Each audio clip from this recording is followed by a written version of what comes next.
One day in history, someone asked God, give me a home where the buffalo roam, and thus God made McAlester. And 3 days after a wonderful night in Pittsburgh County that saw the black and gold pounce on the Ada Cougars, McAlester basketball is hoping to bring down the Eagles. Tonight marks the return of district play. The Lady Buffs, winners of 3 of their last 4, are hoping to have a late season push to climb the standings, while the Buffaloes are hoping to solidify their 3 seed and keep their chances of hosting regionals within arm's reach. Can the Buffs get the brooms out yet again, or will Edison emerge victorious? We're about to find out. Hello and welcome to the McAlester Activity Center, a.k.a. the MAC in McAlester, Oklahoma. I'm your voice of the Buffaloes, Brandon Green, alongside Chase McNutt, and you are tuned into the Lady Buffalo pregame show here on KNED, 1150 AM, 98.3 FM on the KNED app, as well as McAlsterRadio.com on the KNED tab, video streaming on the McAlester Radio YouTube channel. Tonight we have the Tulsa Edison Lady Eagles and your McAlester Lady Buffaloes. Partner, momentum is high for the Lady Buffs, and the schedule down the stretch gives them a chance to make a late push up the district standings, but they have to show up and they have to make it happen, and it starts with the Tulsa Edison Lady Eagles tonight. Yeah, you're exactly right. I'm actually quite excited to see this edition of this team because it's been a little bit since I've been in here with you in the MAC to watch these two teams play, as we have the boys later on. But for this girls team, they've so much improved over just the last few weeks as well, and I'm very excited to see the product. So let's look at the 5A4 district standings so far. These two teams are right up next to each other, and remember that for the boys game, because it's the same way there. When it comes to the boys game, they are exactly dead even. I'm talking about dead even in the rankings in terms of wins and losses, and also in points differential. Wow. They're both the same record, both plus 16. But as for the girls here, Edison Prep is at 8th right now at 0-8, negative 96. McAlester is at 7th at 0-7 in district play, negative 93. So someone is getting their first district win tonight. Then you have climbing up at number 6, Tahlequah is just 2 games away. So again, you can get up as far as 6th and maybe even 5th, with McAlester having 1, 2, 3, 4, 5, 6 district games remaining, and some of them against teams that they might be favored in after they've been 3 out of their last 4 victorious. But Tahlequah 2 and 6, they're negative 4 in the points minus. At 5th, Tulsa Memorial 4 and 4, negative 21. At 4th, Will Rogers 5 and 3, plus 34. Durant is at 3rd at 6 and 2, plus 61, just behind Pryor for hosting a regional at 7 and 2, plus 66. And Coweta is 8 and 0, plus 103. So again, we mentioned the McAlester Lady Buffaloes, winners of 3 of their last 4, and they played their best game of the year by far against their rivals, beating Ada 61-55. McAlester shot 3% better from the field, 17% better from 3, a team that was only 16% from 3 going into the Bridge Creek tournament, and they were 12 of 14 from the free throw line. They were even in the turnover battle. This continues a stellar stretch of games that shows them winning 3 of their last 4 after losing their first 10 games of the season. In their first 10 games, they only made 16 total threes and were 16% from downtown. In the last 4, they have made 24 threes and are shooting 34% from 3. And furthermore, they are 4% better from the field than their opponents, 11% better from 3. They have 4 more rebounds per game and only 16 turnovers per game to their opponents' 19.3. And we got to talk about Cambry Zoomer here. Yeah. Cambry Zoomer, 32 points against the Ada Lady Cougars. She had 21 at the break, 42% from the field, 7 made threes. She was 7 of 14 from downtown, 10 rebounds, had a double-double, and she was 3 steals away from having an unconventional triple-double. She had 7 steals in that game as well. But not to be outdone, Rylan Lesnow had 12 points on 5 and 9 shooting. She was kind of in the background there, but again, 12 points, still a solid night for the sophomore Rylan Lesnow with 2 steals to go along with it. And Bodie Nystrom continues, again, a good stretch since they began the Bridge Creek tournament this last weekend. She had 10 points on 4 of 9 from the field, and also 3 rebounds for Bodie Nystrom. So, Cambry's going to be one of your players to watch a little bit later on. Yeah. I mean, your player to watch a little bit later on. And we're going to see what we have in store, as the McAlester Lady Buffaloes are about 6.5 minutes away from hosting the Tulsa Edison Lady Eagles. So while we have this time, let's go ahead and let's look at the Tulsa Edison Lady Eagles. They are 2 and 16 on the year, as we mentioned, 0 and 8 in District 5A4 play. They are averaging 38.5 points per game. They're giving up 55.3. Last year, Tulsa Edison was just 3 and 22. All their wins, I believe, came in tournament play. Yes, they finished 6th in the Bishop Kelly Invitational, 7th in the Lincoln Christian Tournament, and 6th in the Port City Classic. Their wins this season, still all in tournament play, 38-32 over Tulsa Central in the BK Invitational, 42-22 against 3A Okmulgee in the Lincoln Christian Tournament, and 35-23 versus 4A Catoosa in the Port City Classic. So the same exact tournaments, with the exception of Lincoln Christian Tournament being switched out with the Collinsville game as well. So let's look at what they've done so far. Again, they were 7th in the Bishop Kelly Invitational, last place in the Lincoln Christian Tournament. They were 0-2 in the Roper Classic. And as we look to last year. McAlester swept Edison 70-19. That was back over at home, and then 69-29 over in Tulsa. And with this return to district play, McAlester, again, looking back at their games against Edison last year, handled both games with ease. McAlester shot nearly 20% better and 22% better from three. McAlester was 17 of 24 from the free throw line. Edison only got to the line in 2 combined games 7 times. They went 4 of 7 from the charity stripe. McAlester also heavily out-rebounded Edison, 37.5 boards a game to 18.5 rebounds per game, and they forced 24.5 turnovers per game. McAlester themselves only had 12.5. But Edison is looking a little bit better this year. They've been playing some close games in district play. They have not been shut out by 15 points or more. They've shown that they can beat you if you do not show up. So looking to show up will be, again, Cambry Zoomer. She leads the team in points per game of 14.3 a game and also 2.7 steals per game. Rylan Lesnow leading the team in field goal percentage at 46% and rebounds per game at 6.8. And also, a couple of players have some experience from last year against Edison. One of them being Rylan Lesnow, who averaged 7 points per game on 50% shooting, including nearly 7 rebounds per game and 3 steals per game. And Bodie Nystrom, she had 5 points against Edison last year and 9 rebounds to go along with it with 2 blocks. And speaking of blocks, Bodie Nystrom leading the team in blocks per game, nearly averaging about a block a game. But those are just some players that have had experience against Edison before. Let's look at McAllister's player to watch from Mr. Chase McNutt. Yeah, Brandon, we talked about this earlier today, but my player to watch really, and as you already mentioned in the pregame, has been Cambry Zoomer. I mean, she's exploded for her career high recently, as you mentioned, against Ada with 32. And that's exactly the type of thing that you can see from a player like that once the confidence starts to play a little bit more of a factor. You talk about going into that Bridge Creek tournament, they'd only taken 16 threes as a team, and she shot 14 against Ada the other day. And that you're not shooting 14 threes in a game if you don't have some kind of confidence. And that's where that plays a factor. And now that she's seemingly playing less hesitant to pull that shot, it's starting to go in at a higher rate, providing success for this young team. And if she can continue to at least get those shots up, I think they'll be in a good spot. And that confidence, it kind of oozes off of you. Everybody else, once that train starts rolling, it's kind of like that momentum conversation. You know, there was a conversation on Twitter a while back of somebody saying momentum isn't real. It's very much a real thing. And once one player starts to feel it, it kind of moves along. And these Lady Buffs, I think they're going to be able to build on that and keep pace and probably grab a win tonight. Another thing that's pretty interesting, she did not have a 20-point game until the Bridge Creek tournament. And then in her last 3, 21, 21, and then 32. So, again, she had 21.5. She had 19.5 against Broken Bow just on Monday. So I'm excited to see where she can go from here. I think I mentioned it during the broadcast on Tuesday. You're looking at it as just a star is born. And, again, didn't have a lot of varsity time last year, but McAllister is excited about her progression. And a lot of the players on the team as well. I mean, Taylor Williams, again, she's not filling up the stat sheet, but she had a noticeably big-time progression over the last 5 or 6 games. And Bodie Nystrom, again, she's proven time and time again she can be a big-time player for the Lady Buffaloes. But, again, she had a slow start to the year. Now she's getting back up to speed. And Rylan Lesnow, she's learning as the season's going on. She's not being in foul troubles as much, and that's allowing the Lady Buffaloes to be able to have her on the floor. And when she's on the floor, it's just a totally different team as well. So that leads us into our keys to the game for the Lady Buffaloes. So for the girls, it's going to be, as I've already talked about, it's going to be taking shots. Obviously, making them is the other half of that equation, but just putting the shots up, giving yourself a chance to make those shots, putting yourselves in position, and then just to kind of go back, you're talking about Lesnow being on the floor. She's going to have to stay out of foul trouble. I know that's been the one thing this year that has kind of inhibited her from maybe, I guess, finishing games sometimes, just being really physical inside. But again, also limiting turnovers, and fouls go into that as well, and forcing turnovers conversely. If that happens, I think they'll come out on top. All right, so we're going to be having our starting lineups here in just a moment. Looks like we are 1 minute and 49 seconds away from our national anthem.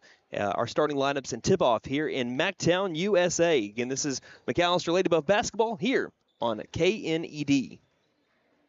Ladies and gentlemen, welcome. Patriot Chrysler Dodge Jeep and Ram in McAlester says to all Oklahomans, your voice and your dream to buy a new or used vehicle starts today at Patriot CDJR in McAlester. Take $17,000 off Ram 1500 trucks, or get 0.9% financing for 72 months. Take $15,000 off 2500 Bighorns. Together, we will make Oklahoma car buying great again. Patriot Chrysler Dodge Jeep and Ram in McAlester. Ram MSRP 57605. Bighorn 76845. McAlester Direct Primary Care offers 24/7 access to your provider, deeply discounted rates on labs and imaging, more time with your provider, same-day or next-day appointments, and even home visits for a flat monthly membership fee. We now offer hormone replacement therapy in addition to our other services. For more information, please stop by our office, McAlester Direct Primary Care at 6th and Carl Albert, or give us a call at 918-233-6522. Stipe Law Firm, your first call when the unthinkable strikes. For over 80 years. We focus on wrongful death, personal injury, truck and oil field accidents, insurance bad faith, probate, end-of-life preparation, and Social Security disability claims. We are here to advocate for you in all of your legal needs. We are a full-service law firm with over a century of experience representing Oklahomans across the state, professionally and discreetly. We win our cases in courtrooms, not on social media. Call today, 918-423-0421, or go online to stipelaw.com.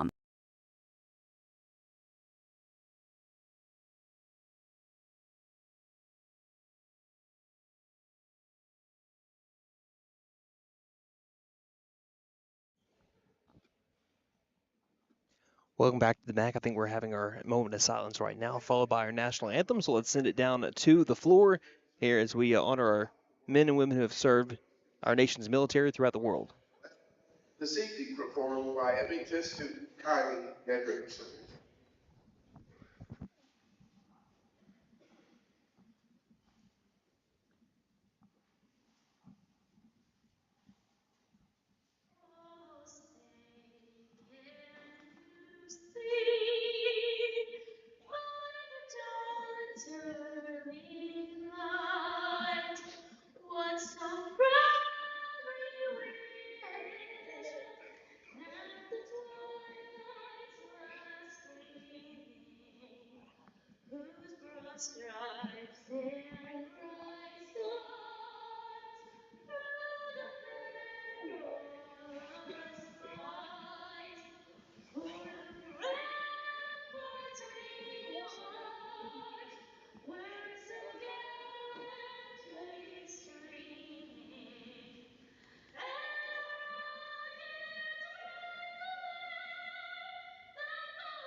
All right, buddy, it's basketball time.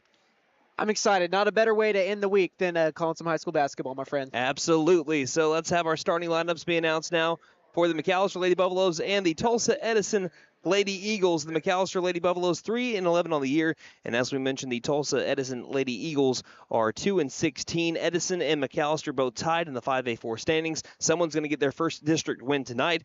The home team is hoping it is the black and gold. Let's look at the road team on the scoreboard, road team on the bench. That is the Tulsa Edison Lady Eagles. They're wearing, I believe that's their road black on black uniforms with the white numerals on the front and back. Again, we have last names for the Lady Eagles here today. So we have number 3, R. Beal, number 5, M. Webb, number 11, A. Peel Thompson, number 12, M. Galbraith, and number 15, M. Music. The starting lineup for the Tulsa Edison Lady Eagles, led by head coach Juan Yu. Again, giving up 55.3 points per game, scoring 38.5. McAlester trying to make it 3 games in a row against the Tulsa Edison Eagles after winning 2 last year against them. 3-11 on the season under head coach Courtney Bashirs in her first season. Looks like the starting lineups for the Lady Buffaloes are going to look like this. Looks like it's going to be Cambry Zoomer, number 1, the sophomore guard, leading the team in points per game at 14.3, free throw percentage at 75%, and steals per game at 2.7 steals per game. Senior guard, number 3, Avery Alberson, who's coming off of a 3-steal performance and has been stellar stealing the ball. She's second place on her defensive efforts at 2.2 steals per game. Number 5, sophomore guard, Rylan Lesnow with a 46% field goal percentage, leading the team in that stat and leading the team in boards per game at 6.8. Also, number 24, Senior guard Shiley Mason leading the team in three-point percentage at 31%, although Zoomer is creeping up on the percentage-wise. And senior center number 45, Bodie Nystrom, leading the team in blocks per game, averaging just about 1 block a game. For those listening on the radio, McAlester is wearing their home white-on-white uniforms with the gold numerals on the front and back, gold McAlester across the front. And we are about to have tip-off, brought to you by McAlester Clothing Consignment. Accepts consignments Mondays, Wednesdays, and Fridays, and offers a 50-50 split. Consign with us and pick up great bargains. 1212 South Main McAlester, behind Dollar General. I know we've already spoken about this enough, Chase, but any final thoughts before we get started here with our first game of the night? Really, I think it's just going to come down to fundamentals, because when you play a team like Edison, where it seems like McAlester has a pretty good chance against them, maybe sometimes you don't take it as seriously, but in something like this, if you can just do the normal things, the fundamental things at a good rate, I think they're going to be all right, and I think they'll put themselves in a good position tonight. The McAlester Lady Buffaloes were really good at forcing turnovers against the Lady Eagles last year. Again, the Lady Eagles averaged just about 16 turnovers a game. As there's a tip, won by Rylan Lesnow and the Lady Buffaloes, and it's basketball time here in the Heartland.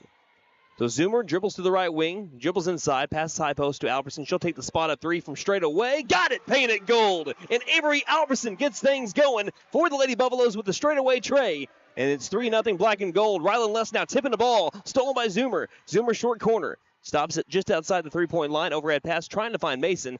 And the ball get knocked out of bounds by Beal. But McAlester already upping the pressure. You saw a lot of that over at the Bridge Creek tournament.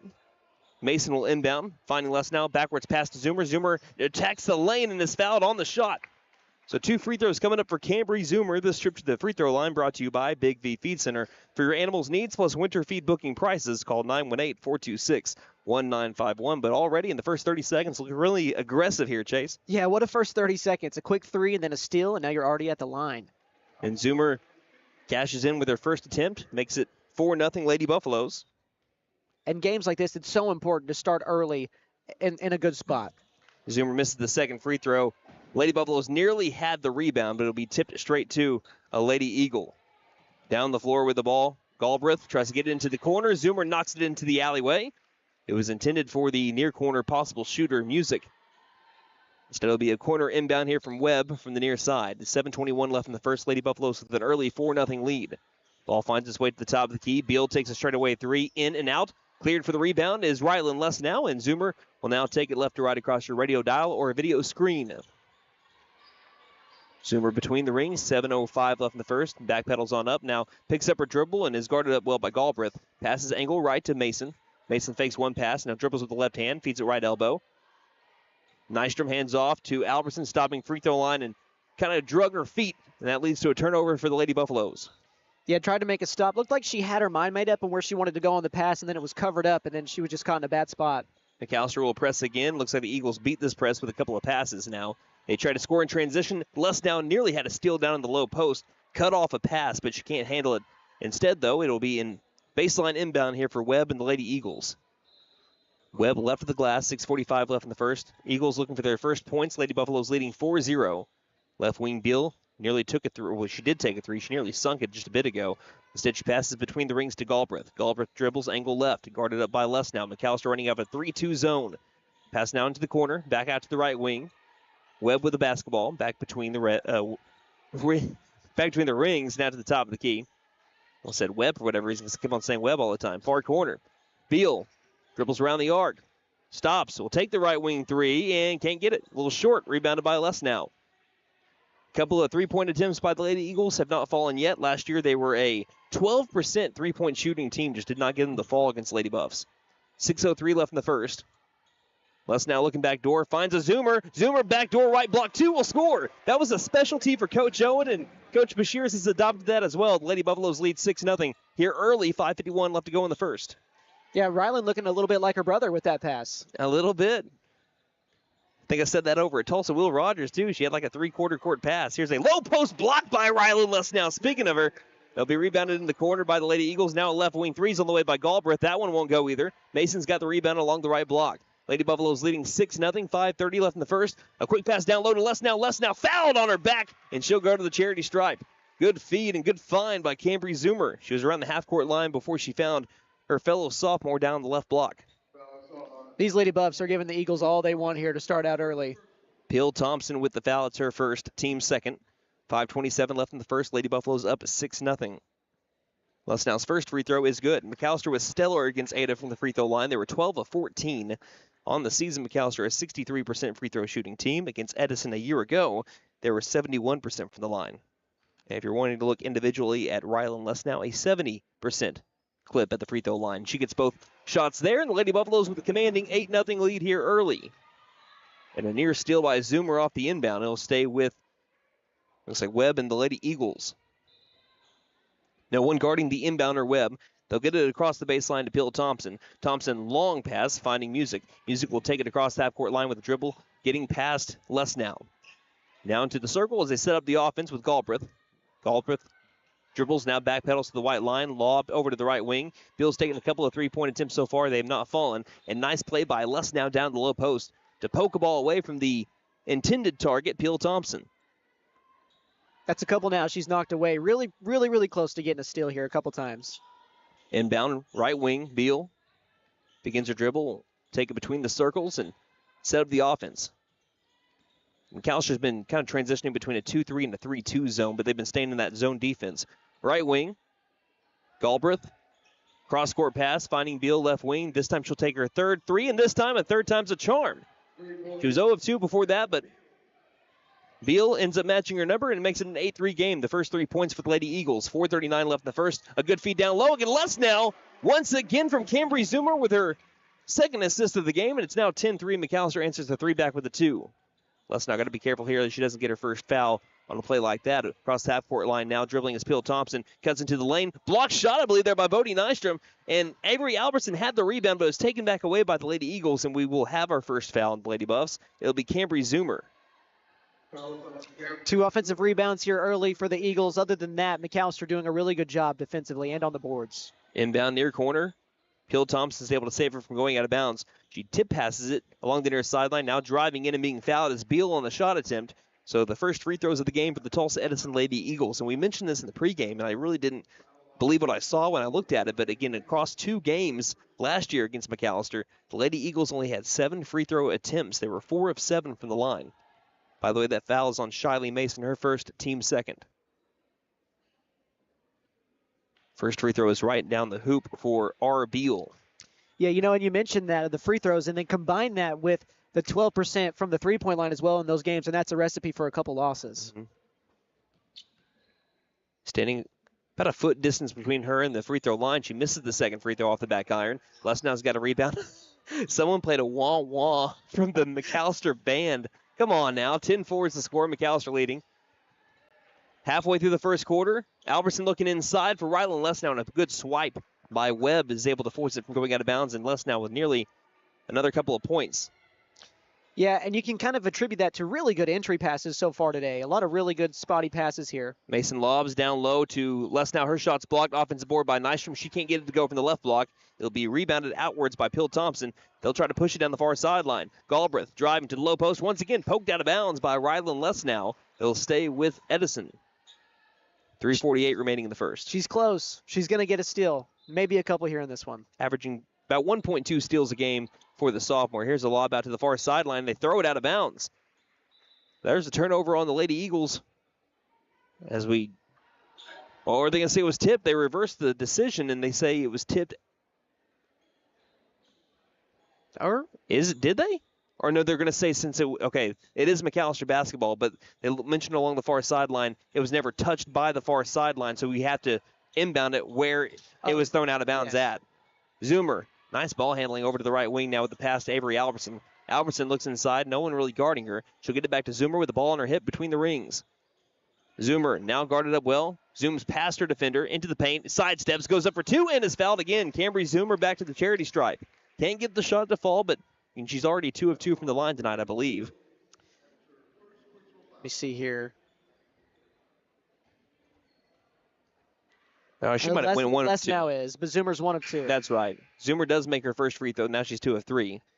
She's up to 4 points. Lady Buffalo's taking 11-4 lead over Edison. 3:28 left in the first. And I like what she did there. If your defender is going to guard you that far out when you still have your dribble, just take them off and take them all the way down to the paint, and you'll get a foul. Second free throw is made. And it seems with Zoomer's speed, I love that her last name is Zoomer because it fits her play style so well. I think she's like baiting people to come up next to her as Albertson gets a steal, picks the pocket of Galbraith ahead to Zoomer. Easy like Sunday morning, layup off the right block, and it's 14-4. 3:15 left to go in the first quarter. McAlester with their first double-digit lead of the game. Pass across the timeline. Beal driving in. Beal to get 6 points, won't do so with a short shot off the right block. Rebounded by Albertson, ahead to Zoomer. Zoomer, 3-on-2. Zoomer now will take it back. Edison good in transition. Picks up her dribble and threw it. Tipped by Peel Thompson and taken by Peel Thompson. Now they have the numbers. 1-on-2. Low post. Albertson swiped it loose down in the low post. She was touching the baseline as she was grabbing the basketball, so it will stay with the Lady Eagles as we have now El Ahmed into the game for the Lady Eagles. Checking in just a moment ago.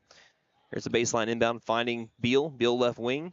Bounce pass to the top of the key. Just out of the reach of Les now, who was having her eyes set on a steal. Galbraith, good 15 feet between her and Les now. Near the edge of that M logo. 2:36 left in the first and a 10-point McAlester lead. She steps into a top of the key three. Back irons it high. Rainbow bounce. We taken by Les now. As she already has 4 rebounds just defensively. I don't think we had really a bunch of chances to have any offensive rebounds. No, yeah. It's been fouls or makes. Top of the key, Mason. Feeds it, angle right to Zoomer. And Zoomer once again tries to get past her defender. This time a little bit better of a job by Beal. Forces the missed shot. And a quick one-and-done possession there for the Lady Buffaloes. Down the far sideline goes El Ahmed as she's fouled by Albertson as El Ahmed went behind the back with a dribble. Yeah, and for Zoomer so far, she's got half the Lady Buff points, also outscoring Edison on her own, and that was her first miss of the night as well. So she's 2 for 3 from the floor with 7 points. Nice. And we'll have our first sub from head coach Courtney Bashirs. Kaylee Knight checks in for Shiley Mason. So on the floor for your Lady Buffaloes, we have Albertson, Zoomer, Knight, Lesnow, and Nystrom. Far corner, Galbraith. Passes down low. Finds Music. Music back outside to Galbraith. Galbraith overhead pass right wing. Looking back inside. Once again, Lesnow saving 2 points. An open El Ahmed was down in the left block. She's able to get her hand in just in the nick of time. Cat-like reflexes to force an Edison inbound here from the left side of the glass. El Ahmed lobs inside, and once again, it's Lesnow knocking it loose. Albertson with the steal. Backhead to Lesnow, and Lesnow is fouled as she also pushed over Beal. But again, there was more contact made by Beal at the time of the whistle. That'll be Beal's second foul, and with her having all 4 points so far for the Lady Eagles, that could be spelling good news for McAlester down the stretch. Yeah, and speaking of good news, that's the 4th team foul against Edison in the quarter with almost 2 minutes left. So one more, they're at the line. Lesnow gets the inbound, feeds it back to Albertson, just inside the three-point line and swiped away. Peel Thompson with the ball. Dribbles in. Zoomer tries to get her hand in on it, forces a missed shot. Offensive rebound, Galbraith. She is fouled and won. Foul the basket. Scoring for the Lady Eagles. So it is Galbraith that gets her first 2 points. Foul will be on Avery Albertson. That is her second. And Lady Eagles will try to complete the three-point play. They have trimmed the deficit to 14-6. 96 seconds left in the first. 4th team found the Lady Buffaloes now. Free throw in the air. Galbraith too strong with the shot. Rebounded by Albertson, who did have the foul.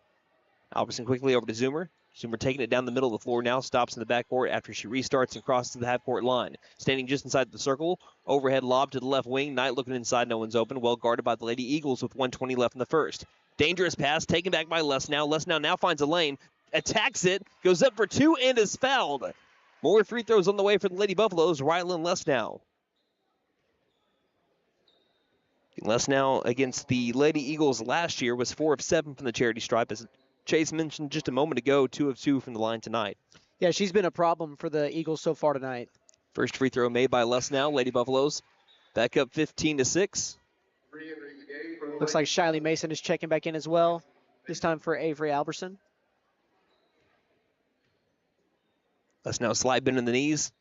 Free throw is up and missed. Offensive board, Bodie Nystrom. Her shot is missed. Gets her own rebound again. Underneath the basket, directly underneath the basket. Could not make the shot. Still, ball's on the deck. We will be having a jump ball here. They'll give it to the Tulsa Edison Lady Eagles. So, it's been a while since I've statted. Can you remind me, were there 2 offensive rebounds? There were 2 offensive boards by Bodie Nystrom, Yeah. and that third one was not an offensive rebound yet. That will count as a defensive board there for the Lady Eagles since they had the possession. Thank you, partner. You're welcome. It's been a little while. It's almost been 2 months since I've been able to be on the call with you. Last time was Durant on December 9th. I know. Hopefully we get a better outcome. Looks like we're getting that so far. Both games, man. Right wing 3 by Webb is airballed way too short. Last touch by the shooter. grazed the bottom of the netting. And it will be McAlester basketball with 45 seconds left in the first. Shiley Mason inbounds to Les now, down the near sideline. Zoomer, past her defender, attacks the lane again from the right block, misses the shot. Good post defense by Music. Now ahead, a wide open Peel Thompson taking a stroll down the park and makes the two. McAlester just was lost in translation trying to get back on the other side. 15-8, McAlester leading by 7. Zoomer double teamed in the backcourt.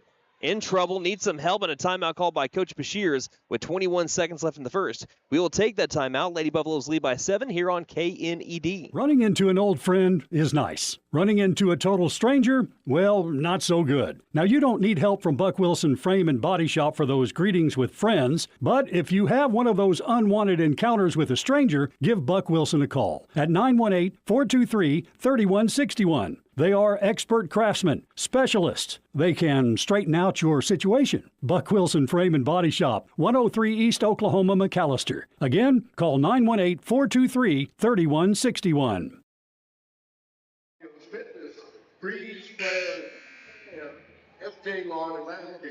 So Cambridge Zoomer found herself in some trouble in the backcourt, and Coach Bashirs bailed her out with our first used timeout by the Lady Buffaloes so far. They're set up in an inbound along the near sideline, but the Edison Eagles are kind of leaving them alone, so they said, okay, let's go set up the offense on the other side of the half-court line. There's 21.8 seconds left in the first. McAlester is leading 15-8 over the Edison Lady Eagles. The largest lead in this game has been 10 points by the Lady Buffaloes. As Zoomer across the half-court line, still in trouble, falls to the floor, and that'll be a foul called here. That'll be on Peel Thompson. And that will be free throws here for Zoomer as McAllister's in the bonus. And that's the second personal on Peel Thompson. And that, again, that's where Rylan Lesnow comes into play. Early, they were struggling with her in the paint, had to foul her a couple times, and now that's why they're in the foul limit already here in the first quarter. Zoomer's first free throw is good. Kind of a taste of your own medicine. Zoomer, Lesnow's like, man, I understand how physical it can be down in the paint. I'm going to let them foul me. And exactly. We'll help ourselves out down the line. Zoomer does make both free throws. McAlester up by 9 again. 10 seconds left in the first. Edison trying to bring some momentum into the second quarter. Galbraith, past her defender, into the paint. Mid-range floater will not go. Zoomer's got the rebound. 2 seconds, 1 second. Just trying to end the quarter, and it will be ended. McAlester leading 17-8 after 1. You're listening to McAlester Lady Buff Basketball here on KNED. Now we celebrate. Hey guys, it's Sam from Sam Wampler's Freedom Ford in McAlester and Eufaula. From now until the end of January, we are celebrating 10 years of serving and being a part of your community. We'll be running some of our biggest sales and service specials ever, so if you need a vehicle for the family, a truck for your business, or some economical transportation, we have it for you. So come make it happen at Sam Wampler's Freedom Ford in McAlester and Eufaula at our 10-year anniversary sale. So, checking accounts. There seems like a ton to choose from, right? I was looking for one that didn't charge monthly fees, with bounce protection, and had mobile banking. I found the Bank NA. The Bank NA has been voted #1 for 10 years in a row in the McAlester News Capital's Reader's Choice Awards. The bonus is that they're local, so the money stays in town. Call 918-423-2265 or go in to find what you need in checking options. The Bank NA. Strong, secure, and ready to loan. Member FDIC, Equal Housing Lender.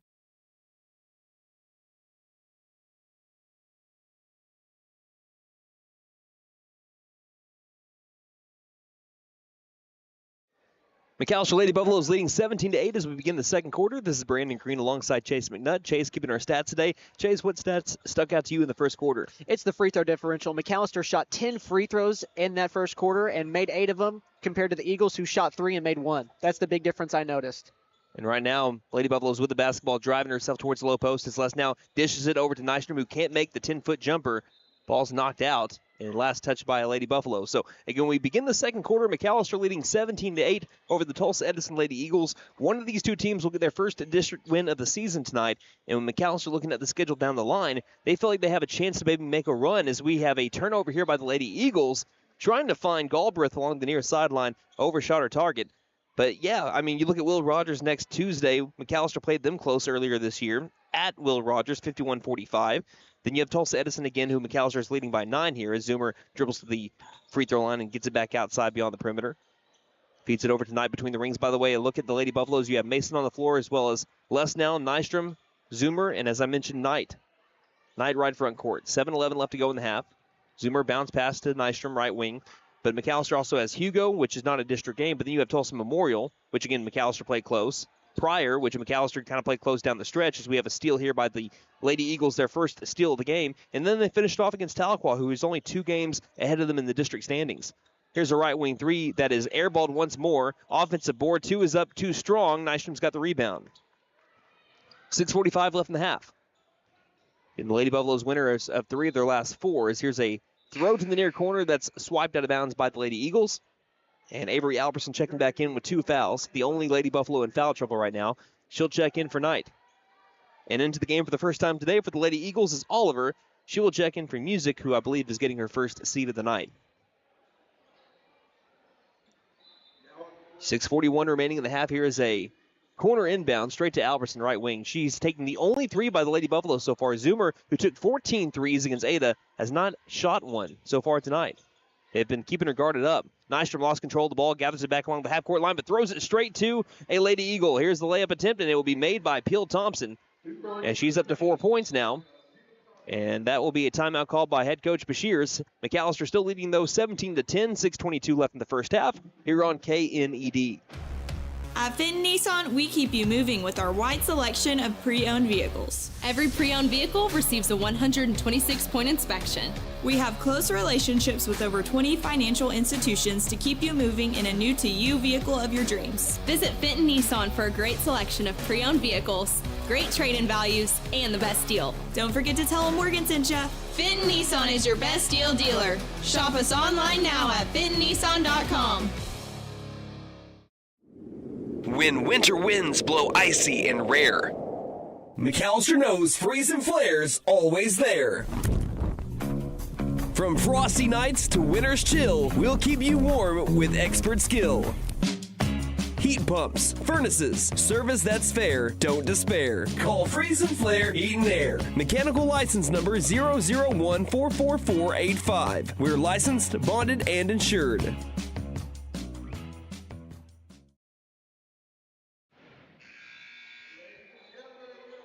.6:22 remaining in the first half. The McAlester Lady Buffaloes leading the Tulsa Edison Lady Eagles 17-10. Edison giving McAlester offense a little bit of fits here once again, as here's a kick ball by the Lady Eagles. McAlester really lucky there because Peel Thompson nearly had another steal.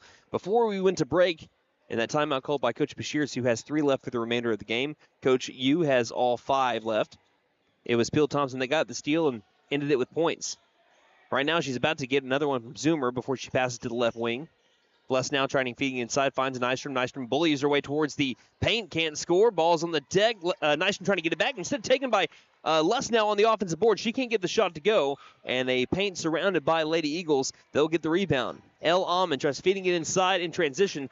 Trying to find Peel Thompson. Looked like it could be Lady Buff basketball, but they're going to say it was tipped out of bounds. They'll go back to Tulsa Edison. I was thinking the same thing you were thinking, Brandon. El Almond, baseline inbound. I heard some McAlester fans that were saying, whoa, too. And I think we're going to be having our first Lady Eagle timeout. We'll take it as well. 5:50 left in the half. Lady Buffaloes leading by 7 here on KNED. Patriot Chrysler Dodge Jeep and Ram in McAlester says to all Oklahomans, your voice and your dream to buy a new or used vehicle starts today at Patriot CDJR in McAlester. Take $17,000 Ram 1500 trucks or get 0.9% financing for 72 months. Take $15,000 off 2,500 Bighorns. Together, we will make Oklahoma car buying great again.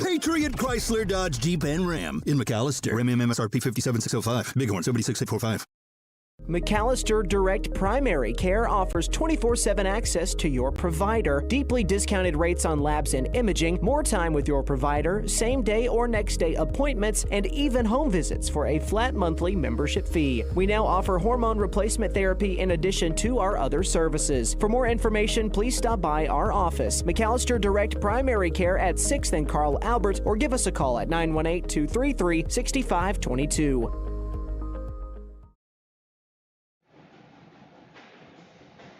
5:50 remaining in the first half. The McAlester Lady Buffaloes have led for the entirety of this game so far. 17-10 is the score. Coach Yu using his first of 5 timeouts. McAlester has 3 left. Again, Lady Eagles with 4. Here's an inbound attempt that will be knocked to the high post. Les now fighting for it, taken by Galbraith in the front court.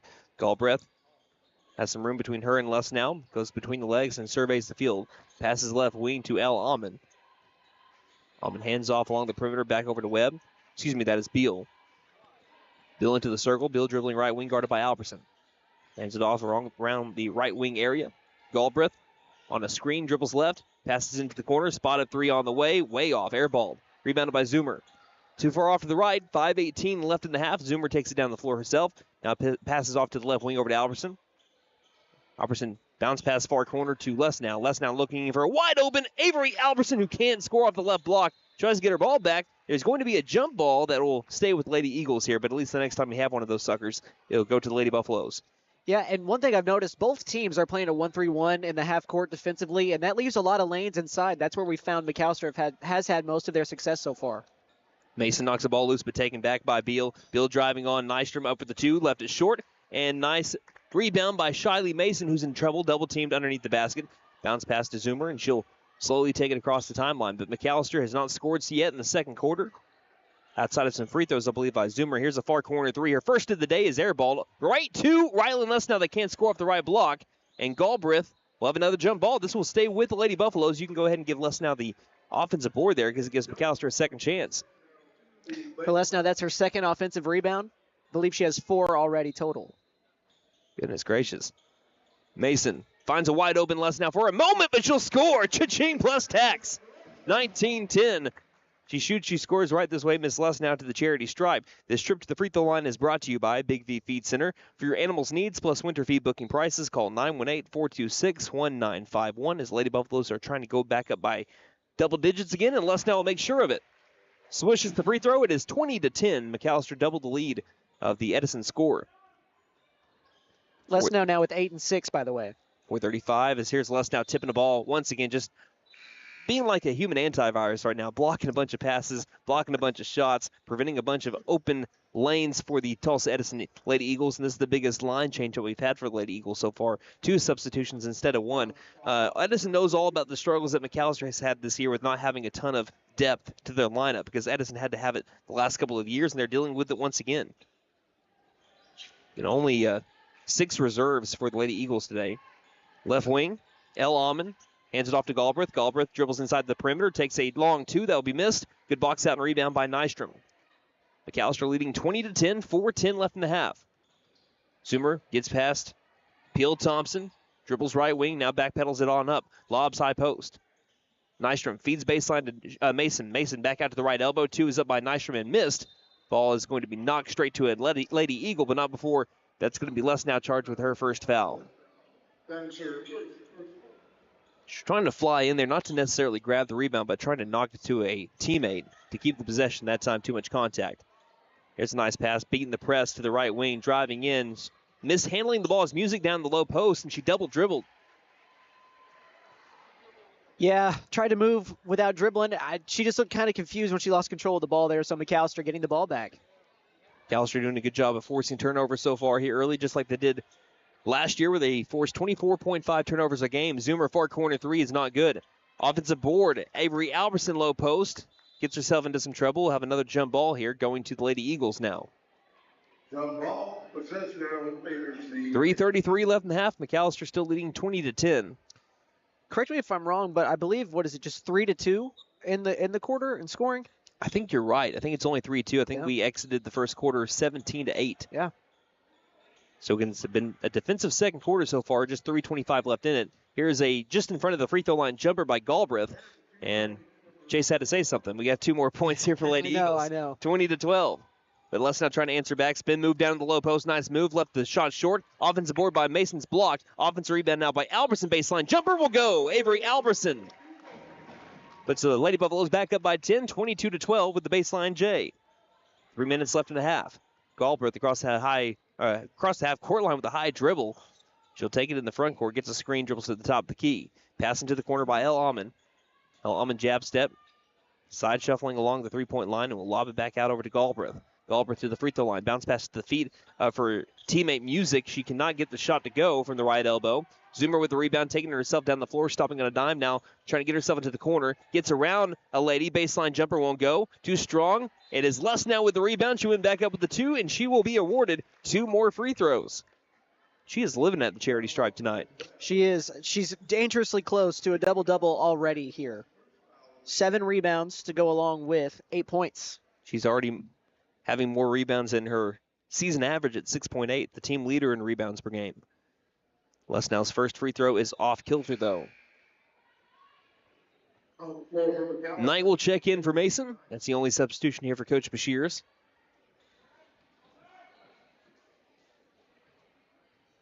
Trying to go 1 of 2 from the line is Lesnow. That one looked wrong off of the hand, but it's a high bounce, almost taken by Nystrom, but instead rebounded by Peel Thompson. Now down the floor will be Galbraith. Galbraith passes far corner. El Almond driving baseline, up for 2. Blocked shot by Lesnow, taken by Zoomer in the low post. Zoomer double teamed, lost it back, and fortunately for Zoomer, Peel Thompson knocked it with her leg out of bounds. They'll stay with the Lady Buffaloes. Now they have maybe a little bit more room than Zoomer originally had, a little bit more real estate than being next to the baseline. Inbound Nystrom feeds back to Zoomer. Zoomer across the half-court line. About to the 2-minute warning here in the second as Zoomer hits the deck, and she's still on the floor, face down, going the other way. Peel Thompson, low post, 2 is short, and Zoomer still slow to get up. Rebounded now after the missed shot by Albertson, and Zoomer trying to get herself up. She's holding her head, too. Holding the left side of her head. Officials call a timeout to see if she's okay. Coach Bashirs is going to sub in Shiley Mason just to make sure everything's all right. Again, she was down on the hardwood for quite a moment there. That'll be her first rest of the game. McAlester leading 22-12, under 2 minutes left in the half. Albertson running point. Passes left wing to Nystrom. Nystrom trying to work around her defender. Outside the perimeter to the far corner. Looks inside, finds Lesnow, low post, scores on the left block, and there's your double-double here in the first half. Well, close to it. She's got a few rebounds to go, but I hope I didn't jinx her for the rest of the game. She's on pace to have that, though. 24-12, McAllister's largest lead of the game, 90 seconds left in the half. She's also the first in double figures for either side. Low post, floater is short, and we have a block shot by Albertson down low, and then the foul around the high post area after a rebound by the Lady Eagles. Foul will be on Kaylee Knight. That'll be her first. Team first for the Lady Buffs with 1:24 left in the half. Yeah, they've done a really good job of not fouling really at all. I mean, only their second here in the quarter. I don't remember how many they had in the first, but it was less than 3. I was really surprised Albertson didn't get called for the foul there. I thought she made a little bit of contact on the wrist. We will take it, though. Galbraith will take a 2 from the paint, and she will be fouled. Shot will not go. 2 free throws here for Galbraith. Fouls on Shiley Mason. That is her second. Team third on the Lady Buffaloes. They didn't put up that second foul until well after the last play ended. But that's the third foul here in the quarter on McAlester. So Galbraith with a couple of more free throw attempts. Chase, you're a little chilly in here, aren't you? There's a draft. There is a draft. I know you feel it. My papers are kind of flying everywhere. Galbraith rattles home the first one. Took my jacket off for about 30 seconds. Take my breath away. I put it right back on. Galbraith up to 5 points. She has emerged as the team's leading scorer here in quarter number 2. Galbraith's second attempt is good as well. Perfect from the line. She's now have 6 on the day as we have another timeout called here. This one's going to be called by head coach Yu of the Lady Eagles. 1:20 left in the half. 24-14 Lady Buffaloes lead here on KNED. Stipe Law Firm, your first call when the unthinkable strikes for over 80 years. We focus on wrongful death, personal injury, truck and oil field accidents, insurance bad faith, probate, end-of-life preparation, and Social Security disability claims. We are here to advocate for you in all of your legal needs. We are a full-service law firm with over a century of experience representing Oklahomans across the state, professionally and discreetly. We win our cases in courtrooms, not on social media. Call today, 918-423-0421, or go online to stipelaw.com.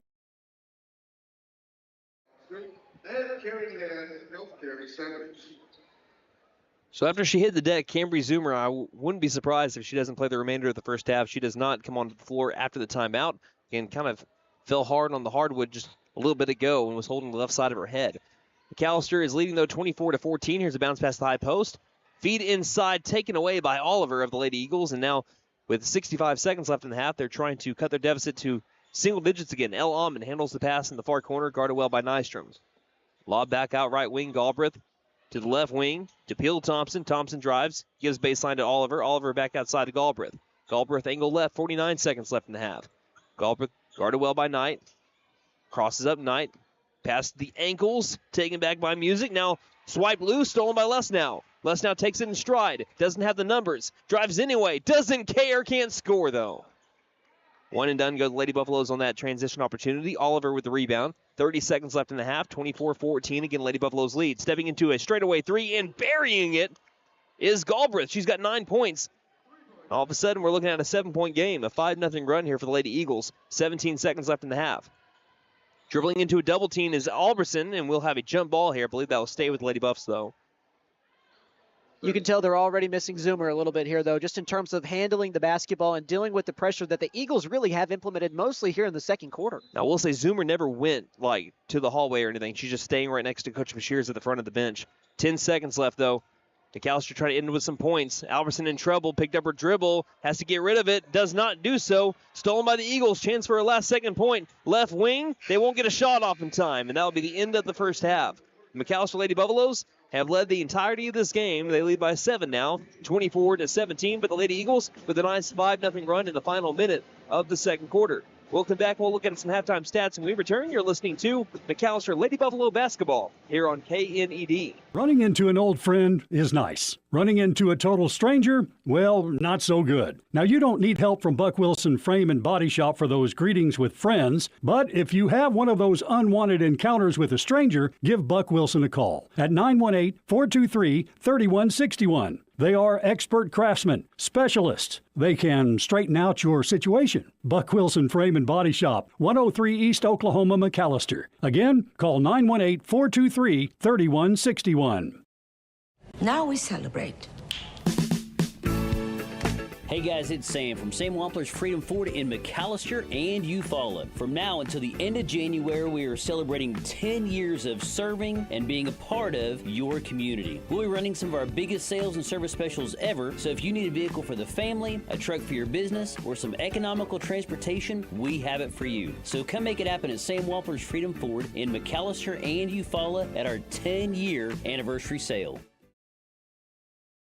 So, checking accounts. There seems like a ton to choose from, right? I was looking for one that didn't charge monthly fees, with bounce protection, and had mobile banking. I found the Bank NA. The Bank NA has been voted #1 for 10 years in a row in the McAlester News Capital's Reader's Choice Awards. The bonus is that they're local, so the money stays in town. Call 918-423-2265 or go in to find what you need in checking options. The Bank NA. Strong, secure, and ready to loan. Member FDIC Equal Housing Lender. At Fenton Nissan, we keep you moving with our wide selection of pre-owned vehicles. Every pre-owned vehicle receives a 126-point inspection. We have close relationships with over 20 financial institutions to keep you moving in a new-to-you vehicle of your dreams. Visit Fenton Nissan for a great selection of pre-owned vehicles, great trade-in values, and the best deal. Don't forget to tell them Morgan sent ya. Fenton Nissan is your best deal dealer. Shop us online now at fentonnissan.com. When winter winds blow icy and rare, McAlester knows Freeze and Flare's always there. From frosty nights to winter's chill, we'll keep you warm with expert skill. Heat pumps, furnaces, service that's fair, don't despair. Call Freeze and Flare Heat and Air. Mechanical license number 0014445. We're licensed, bonded, and insured.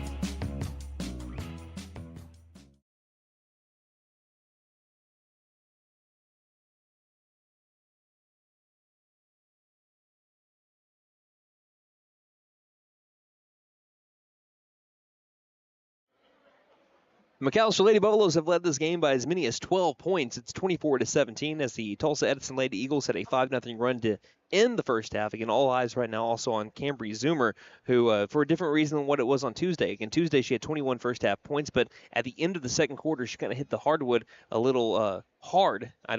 There's no other way to say it. There's a reason why they call it the hardwood that way. But she was holding her left side of her head. And again, she didn't go get checked on. She didn't go to the locker room. Coach Bashir's just had her on the edge of the bench. And again, we're not going to presume anything, but we're going to hope that everything's okay, that she can get good to go entering quarter number 3. But again, she's not the leading scorer. Rylan Lesnow has been stellar for the McAlester Lady Buffalo so far, having 10 out of the 24 points. We're going to be looking at that stat and more with your halftime stats brought to you by First Realty, 602 South 2nd Street, McAlester. Call 918-423-3122 or visit first-realty.net. For more than 50 years, First Realty has helped the residents of McAlester and the surrounding area with their real estate needs, whether residential or commercial. First Realty will guide you through the process of buying or selling your home or business. You can view our property inventory online at first-realty.net. We update our listings daily. And don't forget, if you're into pickleball, the Pickle Palace is open. If you have questions, give us a call at 918-423-3122.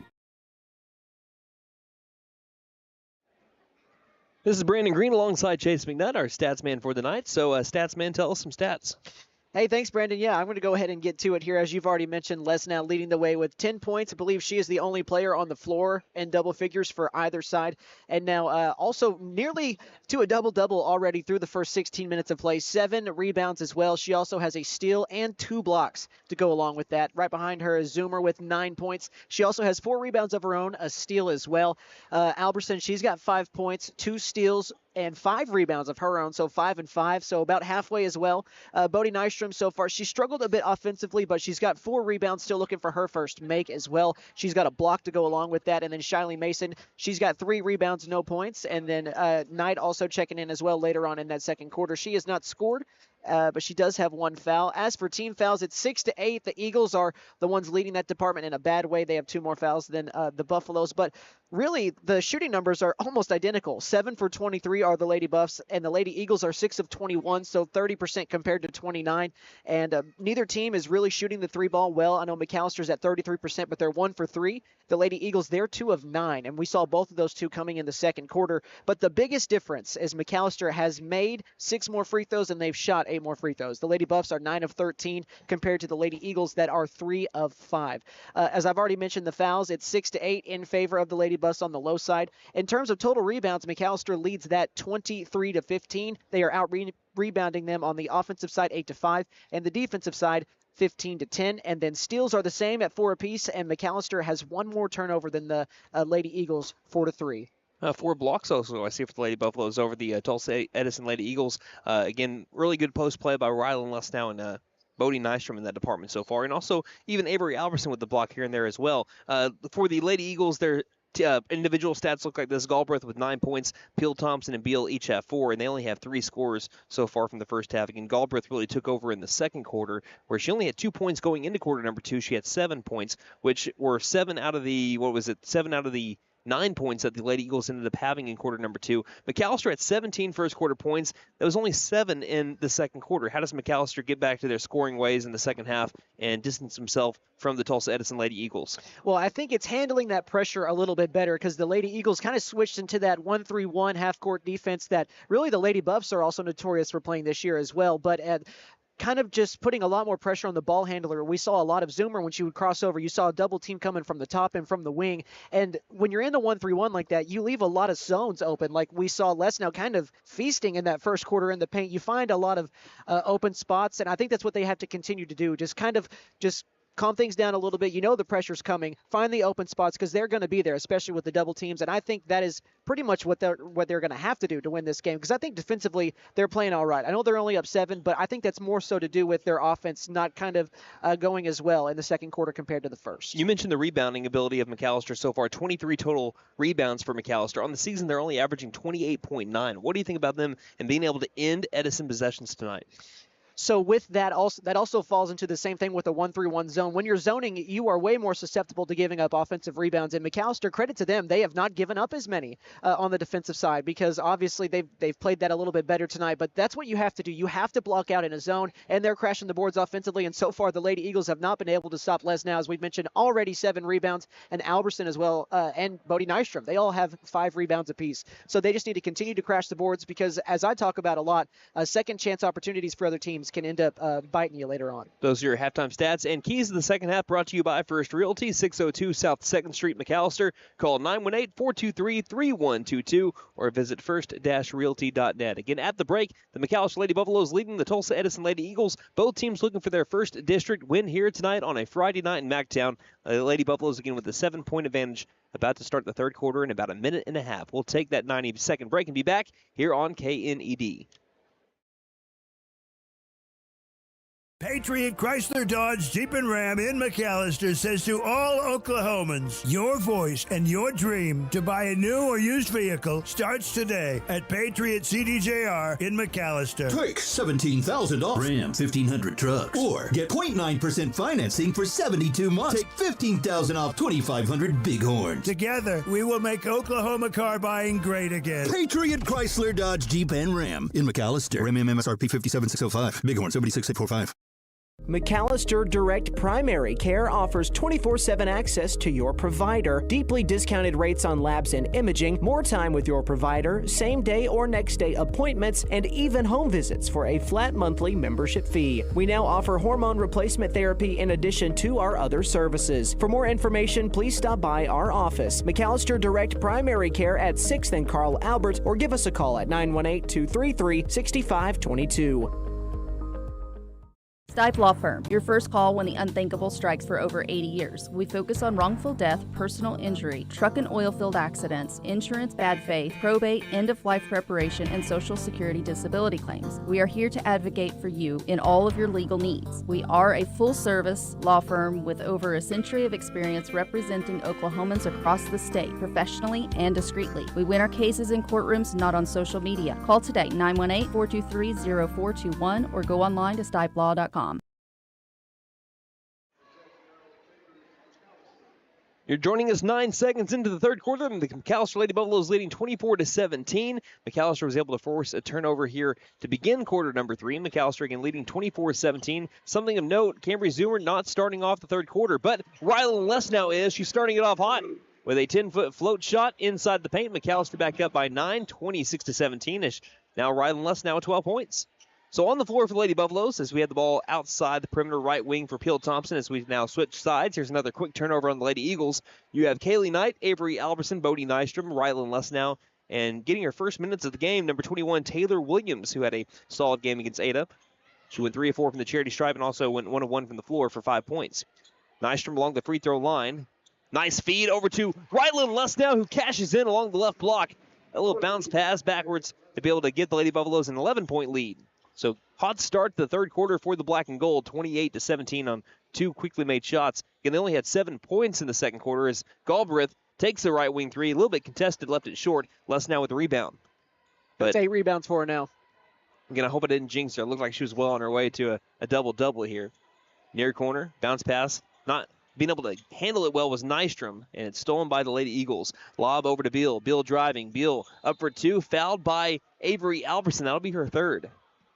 And that's already tough with Zoomer, at least not in the game right now. Again, we don't really know if she's out for the rest of the game, but that third foul does loom large.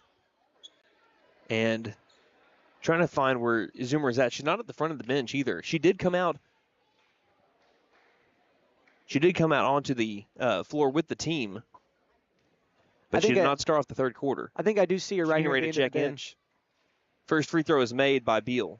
I don't think. Actually, yeah, yes, she's getting ready to check in. So she was just getting up off the bench, and she will check in for Avery Albertson. So that's good news for the McAlester Lady Buffaloes. Not that Albertson's in foul trouble with 3 fouls, but that Zoomer's okay because she was on the floor for a little while there in the first half, in the second quarter to be exact, where she had to leave with about 2 minutes left in the half.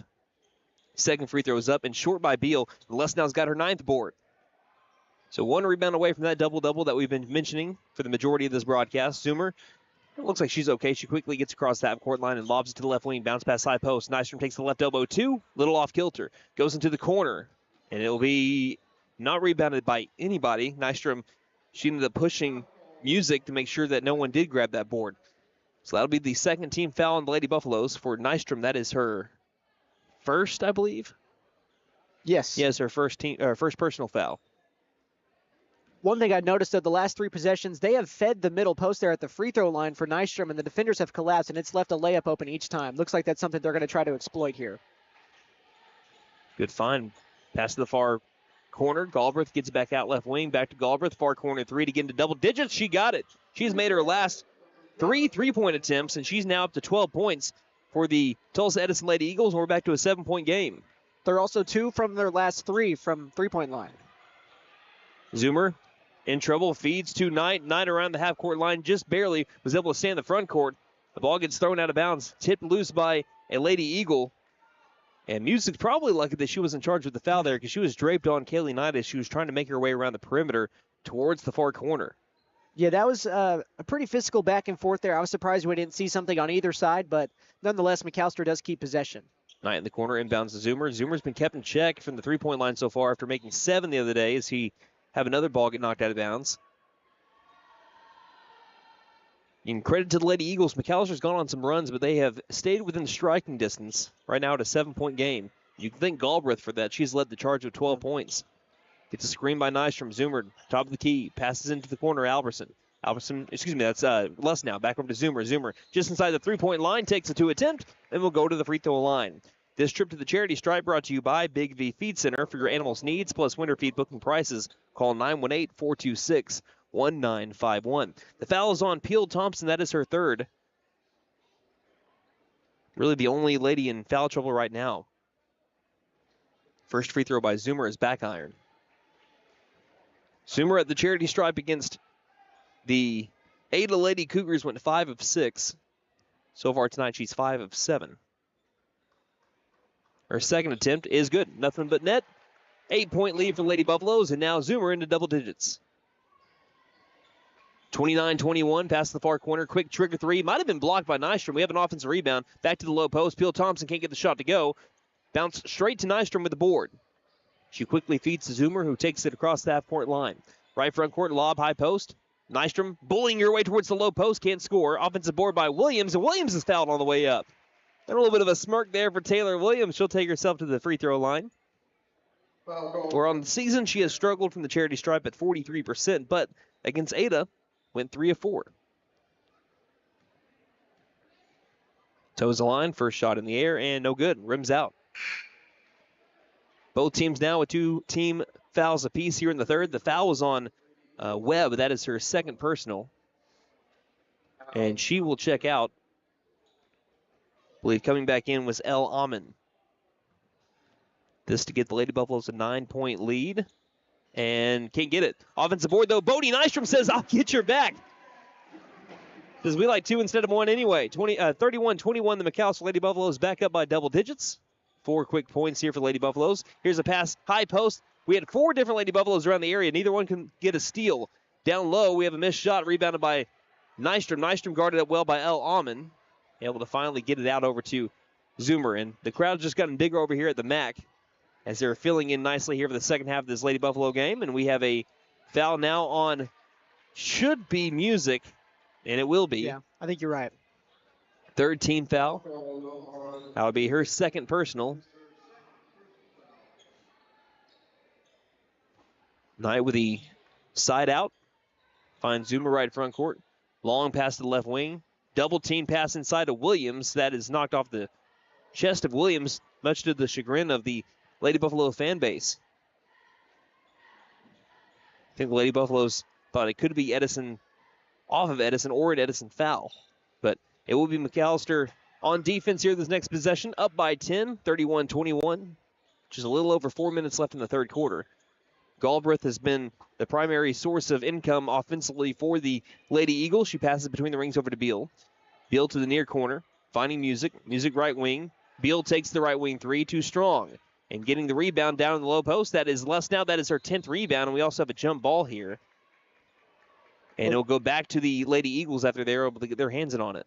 But still, there's the double-double. 4:10 left in the third. Again, she still has a whole another quarter, and she's been, again, knock on wood, doing a good job of staying out of foul trouble. Just 1 foul so far. And we have an offensive foul off the inbound. Zoomer's knocked down to the floor. That's now team foul number 3. And actually, no, it looks like 4 on the board. And more importantly, that's foul number 4 on Peel Thompson, who has been arguably the Lady Eagles' best defender. Across the half-court line, Knight.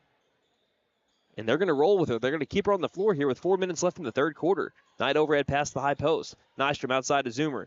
Zoomer right wing. Tries to go into the corner, double team, lob side post, trying to find Nystrom, is knocked straight to Beal. Beal with the steal, ahead to Peel Thompson. Peel Thompson, right block 2, is up and made and one. Kaylee Knight ran into the body of Peel Thompson. And a chance here once again for the Lady Eagles to pull it to a 7-point game. But this is where we mentioned the lack of depth here for the Lady Eagles. They had to keep Peel Thompson on the floor for just a little bit longer. Like a Jonas Brothers song. And we're about to have I had to throw that one in there. Well, I can appreciate a Jonas Brothers reference. Free throws up and made. You know, my wife called my midday show today, and she disguised her voice trying to be somebody else. And she said, "Can you play that new Rascal Flatts song with the Jonas Brothers?" And I said, "I'll see if we can find it." You know, my wife really likes the Jonas Brothers. And she said, "Yeah, I bet they do, Brandon. I bet she does, Brandon." I said, "Great. 31-24. Didn't recognize my wife's voice. That's always a great sign for a husband." I think you'll probably pay for that one later. Probably. 31-24. The Lady Buffaloes, though, back up by 7. 3:35 left in the third. Knight gets the edge of the circle to Zoomer. Zoomer drives in, high post, into the paint. Awkward floater, won't go. And a rebound quickly. Nystrom tries to get the ball back. And Music will bounce past it across the baseline as Galbraith now takes it down the floor. And they haven't been able to pull it back within 7 in a little while. Galbraith trying to do it. Entry dribble, back outside near corner to the top of the key. Mishandling the ball is Reed, back left wing to Beal. Beal trying to get around Lust now. Free throw line floater will not go, won't be close, but we do have a foul here on the Lady Buffs. And it will be on Lust now. That should just be her second. That one and that last one before on Kaylee Knight as well. I think it's both situations, especially on Knight, where you just cut your losses. That layup was probably going to be given up. And by less now, that was probably a pretty low percentage shot from the Lady Eagles. Mm-hmm. Instead, you give her points here with Beal's first made free throw. She now has 6 points. But it's stuff like that, especially in a close game, that can keep it closer than maybe what it probably would be otherwise. 31-25. Trying to make this a 5-point game. This will be the closest the Eagles have been since McAlester went out to an 8-0 run. They cannot get the free throw. Nystrom's got the rebound. The pass to the far sideline to Zoomer, who will stay in the backcourt before she finds Knight across the half-court line. Knight left wing, feeds a baseline, and this will be knocked out of bounds. Last touch by the Lady Buffaloes. Again, McAlester played a stellar game against Ada back on Tuesday. And I understand that Ada was down a couple of starters too, but McAlester at times just playing a little sloppy here today. And that's one thing that Coach Bashirs isn't going to like. You don't want to be able to differ the way that you want to play just because it's, Ada and it's not Tulsa Edison. Because in the grand scheme of things, this game is going to matter more than that game against Ada on Tuesday. Here's a right wing three by Beal, too strong. Boxed out and rebound by Mason along the baseline. She'll feed to Nystrom. McAlester with a 6-point lead. 2:35 left in the third. Knight passes near corner. Les now grabs it. Les now lob pass, finding Zoomer straight away. Zoomer to Mason. Mason high post pass to Nystrom. Nystrom looks outside. Finds Knight. Knight pumps and traveled. Yeah. Turnover here for the Lady Buffaloes. Moved her feet before dribbling, and that's going to get you a whistle every single time. And this is where it kind of comes to that thing I talked about at halftime, just staying calm a little bit. I know that the pressure is coming your way, and this is a closer game, but kind of just no reason there for Knight to take those extra steps. McAlester, after having 4 quick points in the first minute of the third quarter, have only scored 3 since. 2:11 left in the third. Right wing three by Galbraith. This one's too strong. A little bit of a heat check there for Galbraith. Rebounded by Les now low post as she continues to be a vacuum.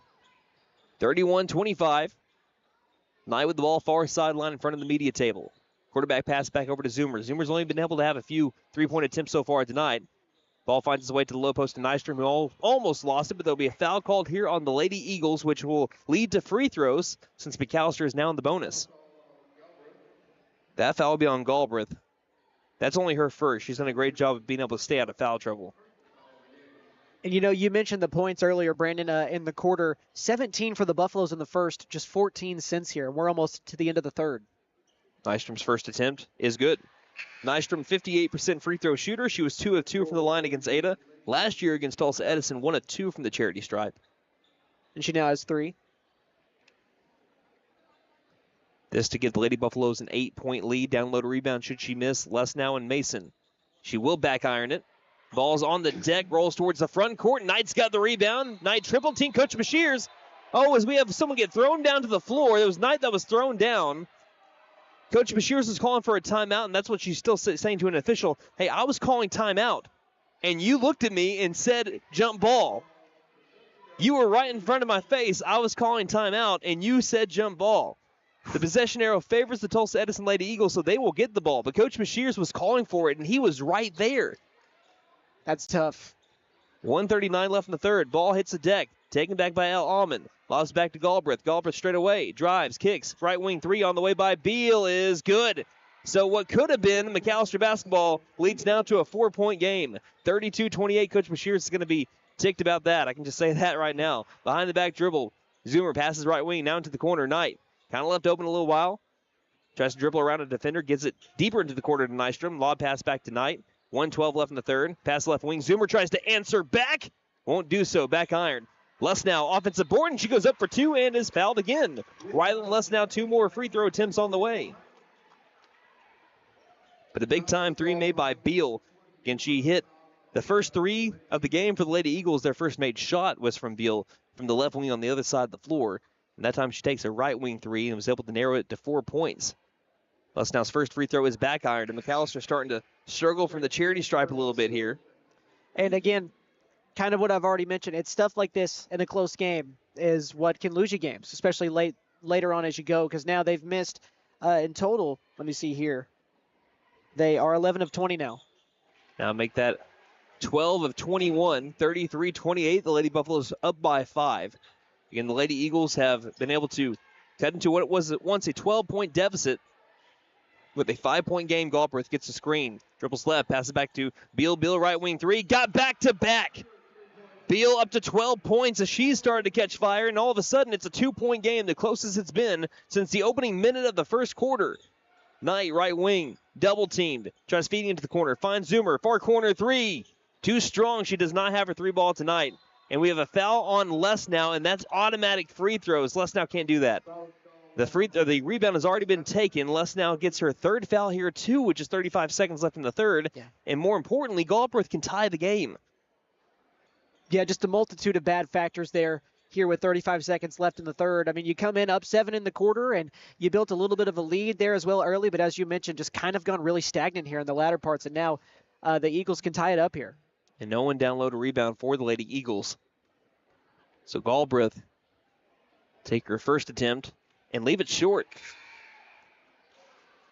Right now I think that Coach U is just wanting to make sure that no one picks up a foul here, so that's why they're just leaving them alone. McAllister's also heavily won the rebounding battle so far. So no chances on just trying to pick up another foul for someone with not a lot of depth. She misses both the free throws. 33-31. Whoever's in the band that keeps on doing that, and they need to stop. 30 seconds left in the third. Mason left wing. Mason drives. Mason pushed.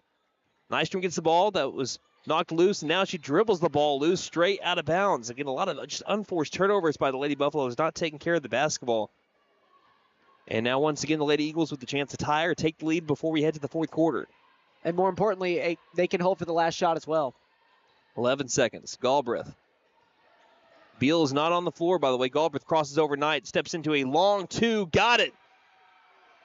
It's a 2-pointer. It's 33-33. 1 second. Long shot by Zoomer will not go, and that should make it 33-33. Again, that was called a 2, not a 3. On the scoreboard right now, it shows it at 34-33, but we should have a tie game going into the fourth. It's been a good one. We'll take a 60-second break and be back. Put those fours up in the air, Lady Buff fans. You're listening to Lady Buff Basketball here on KNED.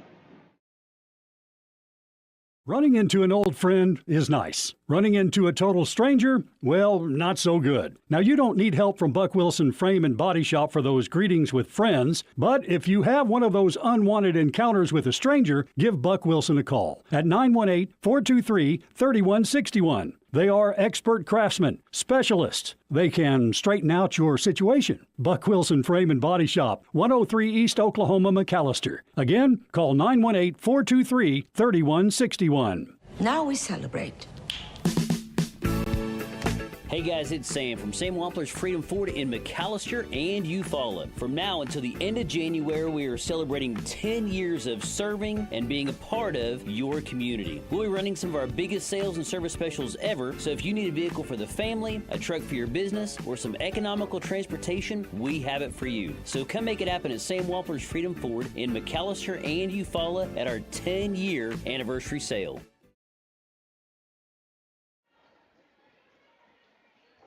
So Coach Bashir is seeing what we're seeing, too, as we're about to begin the fourth quarter. She's saying that, hey, you called that a 2, but on the scoreboard it's showing 34-33, and they do fix it on up. So it is 33-33 as we knew going into the fourth quarter. The McAlester Lady Buffaloes tied up with the Tulsa Edison Lady Eagles, who had a dynamite third quarter. McAlester trying to hold on here, as one of these teams will get their first district win of the season. Avery Albertson will inbound to Cambry Zoomer, also on the floor. Bodie Nystrom.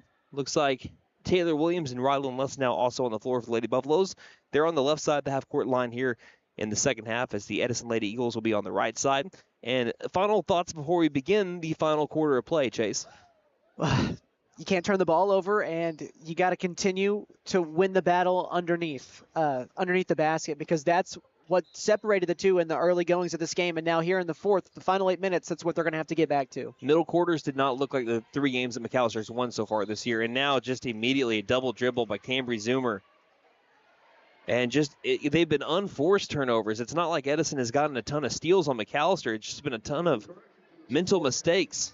That's turnover number 8 compared to just, let me see here, I think that's only just 4 steals for Edison. But Galbraith has taken over. She had a long foot on the line, too, to be able to tie it up before we ended the third quarter. As she now currently has the ball on the edge of the circle, again, right side the half-court line for those listening on radio. Peel Thompson playing with 4 fouls here in the fourth quarter. She has the ball right wing. Looks inside, no one's open. Back over to Beal. Beal's instrumental in the reason why this is a tie game. She hit 2 big-time threes in the closing minutes of the third. Galbraith to the right wing. Beal again for 3. She leaves that one short. Heat check for her. Rebounded by Lesnow. McAllister trying to get the lead back. Again, the Lady Eagles have not led in this game yet. Bounce pass in the front court. Between the rings, passing right wing to Nystrom. Nystrom overhead pass. She's double teamed to Williams. Back outside. Far corner 3 by Albertson. Off kilter. Ball rebounded by Nystrom. Back outside to Albertson. Albertson inside the perimeter. Back outside. Zoomer shovels right. The high post, dribbles back out beyond the perimeter. Long pass to Albertson, left wing. Bounce pass down low to Lesnow. Finding Williams, right block. Williams scores! That's good ball movement from the McAlester Lady Buffaloes, giving them the lead back. 35-33, 6:45 left in the game. Someone get a hand in Beal's face, because she's been really close. She almost made that last 3. But she's found herself open along the wings. Galbraith right now, open for a little while. She's standing about 4 feet from the three-point line, guarded loosely by Zoomer. Back to Beal, angle left. Beal on the drive, high post, lost the ball with a little double pass over to Galbraith. Galbraith right wing, getting a screen, works opposite of it to the high post, back out left side. Foot on the line, 2 is airballed, and that'll be last touched by the shooter, out of bounds. Airball by Music. One thing of note as well, the Lady Buffaloes have switched to man-to-man defense there, maybe just to kind of fix that space that's been there for, as you mentioned, Beal, who's been knocking down shots here in the second half. McAllister hasn't been much of a man-to-man defense team so far this season, so that is pretty interesting to point out, too. Williams left wing, double-teamed, finds Lesnow, down low, spin move, off the left block, nothing but a thing for Rylan Lesnow. As Lesnow with her 16th and 17th points, that is a new career high now for Rylan Lesnow. 17 points for the sophomore, 37-33. Bounce pass high post. 2 is up, short. Williams brings down the board, and almost taking it back is the Lady Eagle, and Albertson's able to hold on to it. Zoomer across over to Albertson in the front court. Dribbles into contact, still into contact, left wing to Nystrom. Nystrom looks around, she's double teamed. Passes towards the circle, back over to Zoomer. Zoomer's now double teamed, 5.5 left in the game. Zoomer into the paint. 2 is up, and she's fouled. Free throws on the way for Cambry Zoomer. This trip to the free throw line brought to you by Big V Feed Center for your animals' needs, plus winter feed booking prices. Call 918-426-1951. And Chase, you mentioned it in the third quarter. This is where McAllister has to be better in the fourth quarter if they want to win this game. Yeah, they started off so well in that first quarter. I believe they were 8 of 10 in the first quarter from the charity stripe. Since then, just 4 of 11. They do make the first free throw of the fourth, and McAllister a quick 5-0 run to the fourth quarter. But again, they had a quick start to the third quarter as well before Edison came storming back. So you can't let the foot off the gas. Second free throw by Zoomer. She is perfect from the line. She's now up to 12 points. And the Lady Buffaloes, before you can blink, they're back up by 6, 39-33. 5:20 remaining in the game. McAllister trying to still succeed with his man-to-man defense that Chase just mentioned in the last possession. Galbraith, left wing, passes high post, almost through the hands of Music. Music's able to drive. Music will score. Nice drive. The left side of the lane by Music, getting it done herself. It's now 39-35. That's Music's first 2 points of the game. Alverson bounce pass to Williams, intercepted nearly by Music. It's knocked over into Coach Bashir's along the near sideline. If she takes that, it's 1-on-1 the other way with Avery Alverson. 4-point McAlester lead. Alverson bounce pass left wing. Les now feeds it back to Alverson. Alverson into the paint. 2 is up too strong. Offensive board. Taylor Williams playing janitor. Cleaning up the missed shot, putting it back in for 2, and it's now 41-35. She's had 2 big clutch shots like that already here in the fourth quarter. Beal passing angle right to Beal Thompson. Thompson 5 feet from the three-point line. Inside to Galbraith. Galbraith backing up Zoomer. Reverse layup blocked by Taylor Williams out of bounds. Man, I love seeing Taylor Williams grow as a basketball player because, again, she struggled to begin the year a little bit, but as the season's gone on, especially these past 2 weeks, Taylor Williams has gotten so much better. Timeout called by Coach Yu of the Lady Eagles. He'll have 2 left. McAlester with 3. 41-35. Lady Buffaloes up by 6. 4.5 left in the game here on KNED. So, checking accounts. There seems like a ton to choose from, right? I was looking for one that didn't charge monthly fees, with bounce protection, and had mobile banking. I found the Bank NA. The Bank NA has been voted #1 for 10 years in a row in the McAlester News Capital's Reader's Choice Awards. The bonus is that they're local, so the money stays in town. Call 918-423-2265 or go in to find what you need in checking options. The Bank NA. Strong, secure, and ready to loan. Member FDIC, Equal Housing Lender. At Fenton Nissan, we keep you moving with our wide selection of pre-owned vehicles. Every pre-owned vehicle receives a 126-point inspection. We have close relationships with over 20 financial institutions to keep you moving in a new-to-you vehicle of your dreams. Visit Fenton Nissan for a great selection of pre-owned vehicles, great trade-in values, and the best deal. Don't forget to tell them Morgan sent ya. Fenton Nissan is your best deal dealer. Shop us online now at fentonnissan.com. 4:30 left in the game. McAlester leading 41-35 here in the Lady Buffaloes against Lady Eagles. Galbraith got Zoomer to fall. Misses a three-pointer on the near corner. Open rebound and putback will not go by Peel Thompson. McAlester gets lucky that Edison did not score points on that possession. Zoomer has the ball. Almost getting away with a push-off here. Still holding onto the ball. Passing right wing to Nystrom, and Nystrom's fouled along the far sideline. A couple of times Zoomer could have been charged with a push-off, and at one point I thought they either Nystrom or Zoomer had a double dribble.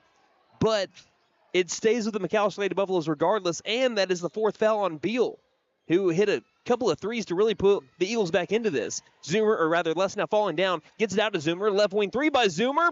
It's a little bit too strong. Head to Peel Thompson. Now to Beal. Alverson left alone. Cannot get the stop, and that'll be an easy 2. Well, not really an easy 2, but a nice made 2 by Beal.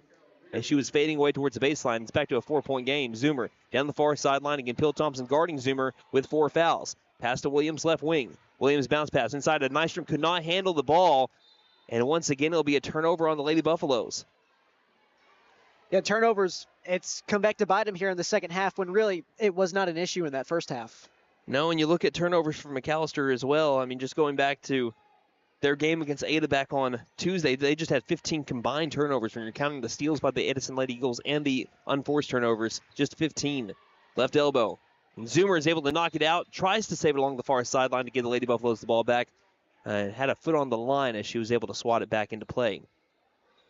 And McAlester trying to hold on. This was a 12-point lead at one point, but again, Edison just would not go away. It's been the 3-ball of Beal every once in a while, and Galbraith too. Straight away. And look at that. That's Avery. Is that Alverson? Yeah, it's Avery Alverson was able to swat the ball loose. And someone stepped out of bounds. It was Edison. Look at Avery Alverson. Was able to force that steal and get the ball for the Lady Buffaloes with their team up by 4. Yeah, she deserves that steal. Whoa. So we're putting that down as a steal. That was incredible there for Avery Alverson. Was able to just pick the pocket of a Lady Eagle and gives McAlester the ball back. With 3:11 left in the game, 41-37. Can McAlester make the most of the extra chance here? Zoomer right down the middle of the floor, up for 2. She is fouled. 2 more free throws for Cambry Zoomer. You mentioned this again. This is not Zoomer's best performance from the field so far today. Again, she was 42% from the field against Ada. She's just, I'll let you do the honors. Yeah, as you mentioned, not shooting particularly well from the field, but she's 8 of 10 from the free throw line, making 8 of 11 as she misses that first. Trying to make this a 5-point game. Just 2 field goals knocked down for her as well in this game with her 12 points. So she misses both. But Les now is able to get the rebound. Well, for a moment, we have a quick jump ball, and it will go to Edison. Yeah, I feel like they've had every jump ball.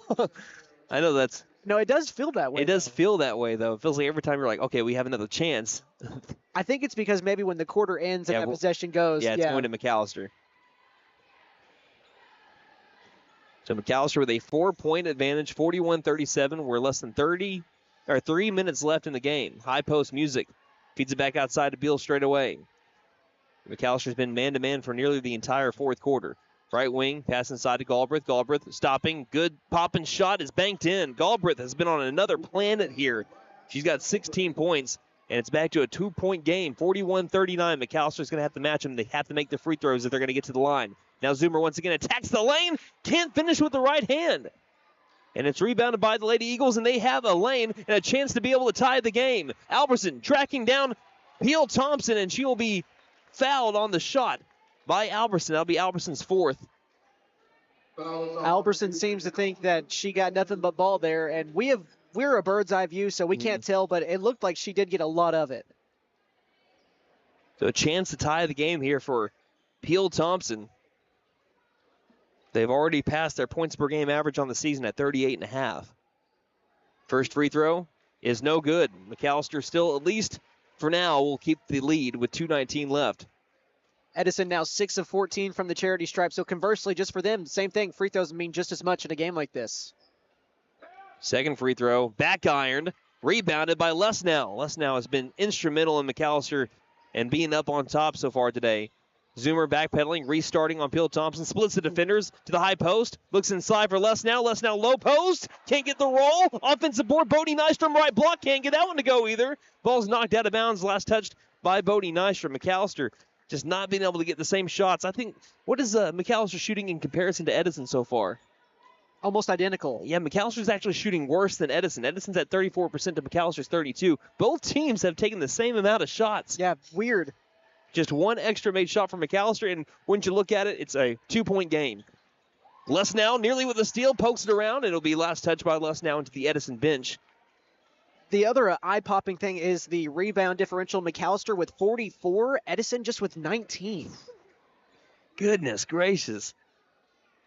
16 offensive rebounds as well, and Lesnow with 15 of her own. They just haven't really been able to do much with it. No. Right wing, pass high post, Galbraith with a chance to tie. Tries driving on Zoomer, backs her up. Still backing her up. 2 is short, good defense in the post, holding her ground. Cambry Zoomer, Nystrom with the rebound, and McAllister with less than 90 seconds left in the game, looking to score once more to just try to get themselves some cushion. 41-39, Nystrom right wing, looks inside, finds Rylan Lesnow off the right block, and she'll score again. Rylan Lesnow up to 19 points, and McAllister with that cushion, they have a 2-possession lead. Peel Thompson, right wing. Thompson ball overhead, 1:05 left. Big possession here for Beal. Beal straight away, 3. Grazes the side of the rim. Rebounded by Zoomer. Now McAllister can kind of play keep away. Don't play, hate the player, hate the game. No shot clock. She sees the lane, and Coach Bashirs decides to call timeout first. 53 seconds left in the game. McAllister leading 43-39 over the Tulsa Edison Lady Eagles. We will take a break and return just in a moment with 53 seconds left. Here's McAllister's looking for their first district win here on KNED. When winter winds blow icy and rare, McAllister knows Freeze and Flare's always there. From frosty nights to winter's chill, we'll keep you warm with expert skill. Heat pumps, furnaces, service that's fair, don't despair. Call Freeze and Flare Heat and Air. Mechanical license number 0014445. We're licensed, bonded, and insured. Patriot Chrysler Dodge Jeep and Ram in McAlester says to all Oklahomans, your voice and your dream to buy a new or used vehicle starts today at Patriot CDJR in McAlester. Take $17,000 off Ram 1500 trucks, or get 0.9% financing for 72 months. Take $15,000 off 2,500 Bighorns. Together, we will make Oklahoma car buying great again. Patriot Chrysler Dodge Jeep and Ram in McAlester. Ram MSRP 57,605. Bighorn 76,845. McAlester with a 4-point advantage, 53 seconds remaining in the game, looking for their first district win. Again, they're facing the Tulsa Edison Lady Eagles. McAlester leading 43-39. There's the inbound to Zoomer. Zoomer's double teamed. Zoomer pushed from behind, kind of tackled. Again, she stopped on a dime, and her defender continued to follow. That'll be a foul on El Amon. That's the 4th team foul on the Lady Eagles. One more since McAlester did the charity stripe for the remainder of the game. 49 seconds currently left in it. That is El Amon's 3rd personal. And Pill Thompson playing with 4, and we also have Beal playing with 4. Here's an inbound to Lesnow. Lesnow passes to Zoomer. Zoomer left side of the paint. Goes up for 2 in his foul. 2 more free throws for Cambry Zoomer. And we mentioned it at the beginning of the 4th quarter. If McAlester is going to win this game, they've got to be good at the free throw line in the 4th quarter. I think so far in the 4th, they might be 2 of 4, but on the game they are 14 of 24. Zoomer makes the first free throw. Now 15 of 25. Either way, this will still be a 2-possession game, but you'd like it to be 6 instead of 5, and Zoomer makes sure of it. Both free throws made. That trip to charity stripe brought to you by Big V Feed Center. For your animals' needs plus winter feed booking prices, call 918-426-1951. Eagles got to score quickly here. To the left wing, into the corner. El Amon, 35 seconds. To Galbraith. Galbraith left wing. Gets inside the three-point line, pushing off of Zoomer.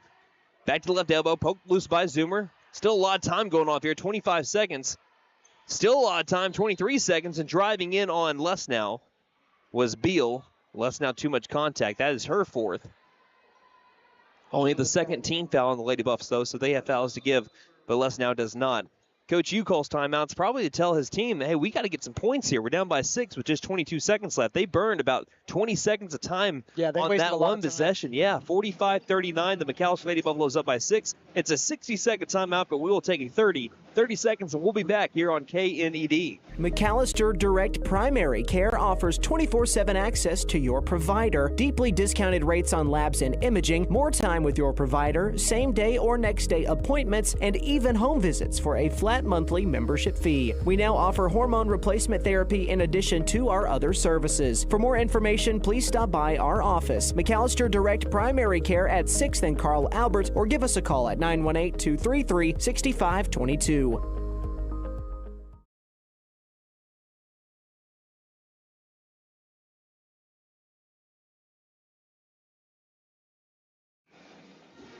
McAlester 22 seconds away from getting their first district win. They're 22 seconds away from winning 4 out of their last 5 after they started the season 0-10, trying to hold on despite not playing their best for the majority of the night.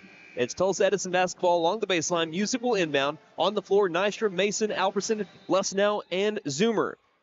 Right to the glass. Here's the inbound. Music looks. Can't find anyone. Now finds Galbraith. Short corner near side. Off the screen. Right elbow 2. Goes. Once again, Galbraith being clutch. He's up to 18 points. It's a 4-point game, still a 2-possession lead. Mason holding. Timeout called by Coach Bashirs with 11 seconds left. The most important thing here is we have a 30-second timeout. McAlester will have 1 timeout remaining. So we're just going to keep it right here for now. We'd like to thank our sponsors, Sam Wampler's Freedom Ford, The Bank & A, Fitton Nissan, Freeze and Flare Heat and Air, Patriot, Chrysler, Dodge, Jeep and Ram, McAlester Direct Primary Care, Stipe Law Firm, and Buck Wilson Frame and Body Shop. Thank you guys for putting us on the air, not just tonight, but all season long. I'm Brandon Green alongside Chase McNutt. And Chase, correct me if I'm wrong, 2 most important things that you do here in this next possession: get the ball inbounded, burn some time off the clock. Yes. And the biggest thing about the inbound is that you're coming off a made shot, so you can run the baseline. So if that's an issue of trying to find somebody open, you're able to move freely as long as you don't step over that line. Hopefully, Brashears told them that, or that Mason already knows that. Mason will inbound. Mason quarterback pass will find Zoomer by the grace of God in the front court. Zoomer double team, 6 seconds, tries to get around a couple of Lady Eagles, and she is fouled with 5.9 seconds. So, and also Galbraith got an elbow to the nose too. She went straight up to look at her nose. It looks like she's going to be okay. Doesn't look to be any blood coming from there. But either way, 1 free throw here will do the deal for McAlester. Either way, they're smooth sailing right now as long as you don't foul the next shot. Zoomer doesn't care anyway. She says, I'm going to make the free throw just for good measure. 46-41, McAlester will get their first district win of the season in a hard-fought game over the Tulsa Edison Lady Eagles. The second shot is back iron, but look at another rebound by Rylan Lesnow. Gets it out over to Alberson. There's the buzzer, and there's the win. The McAlester Lady Buffaloes hold on 46-41 over the Tulsa Edison Lady Eagles. They are winners of 4 of their last 5, and they're starting their climb up the 5A4 standings. So, ladies and gentlemen, Lady Buffalo fans far and wide, grab that brush and paint that win column black and gold. It didn't come easy, but either way, the Lady Buffaloes back in the win column, and they are anxiously waiting to get back to the Tulsa Will Rogers Lady Rovers with all the momentum in the world. Let's look at your post-game stats brought to you by Barlow Built Performance and Automotive. They're your full-service automotive and transmission repair shop, brake work, and heat and air repair. Plus, we do MIG and TIG welding. We're McAllister's only full-time exhaust shop. From race cars to your grandma's cars, we do it all. We sell tires and wheels. Barlow Built Performance and Automotive, 2201 at North Main Street, McAlester. Open Monday through Friday, 8 a.m. to 5 p.m. Call 918-318-0323. Partner, take it away. Well, Brandon, it's hard to not want to start with Rylan Lesnow, who had 19 points, led all scoring on the floor. And how about this? 16 rebounds. Not often you see a double-double at the high school level. Nonetheless, a near 20-20 game, which is what Lesnow nearly had tonight. Once again, 19 and 16. She shot 7 of 13 from the floor, 5 of 9 from the free throw line as well. Behind her, how about Zoomer, man? 15 points. She made 11 free throws. Cambry Zoomer tonight, and a night where she did not shoot the ball particularly well. She was 0 for 6 from the three-point line, 2 of 13 from the field, but she stepped up in other parts where it mattered most. 11 of 14 from the line, as I mentioned, also had a steal. I also should mention Lesnow also had a steal and 2 blocks. Alberson herself, she had 5 points. Nobody else over 5 points, so Zoomer and Lesnow were the only in double figures, but Alberson, she had 5 points, shot 2 of 5 from the field. She knocked down a three-pointer. She had 5 boards, 3 steals, and a block as well. Taylor Williams, and you talked about her in the fourth quarter, had a huge fourth quarter. All 4 of her points came in that quarter, a block as well. She also was able to grab 3 rebounds. And Bodie Nystrom, in a game where, just like Zoomer, offensively, Nystrom didn't quite have it tonight, only 3 points, but 12 rebounds for her tonight. She also had 2 blocks along with that.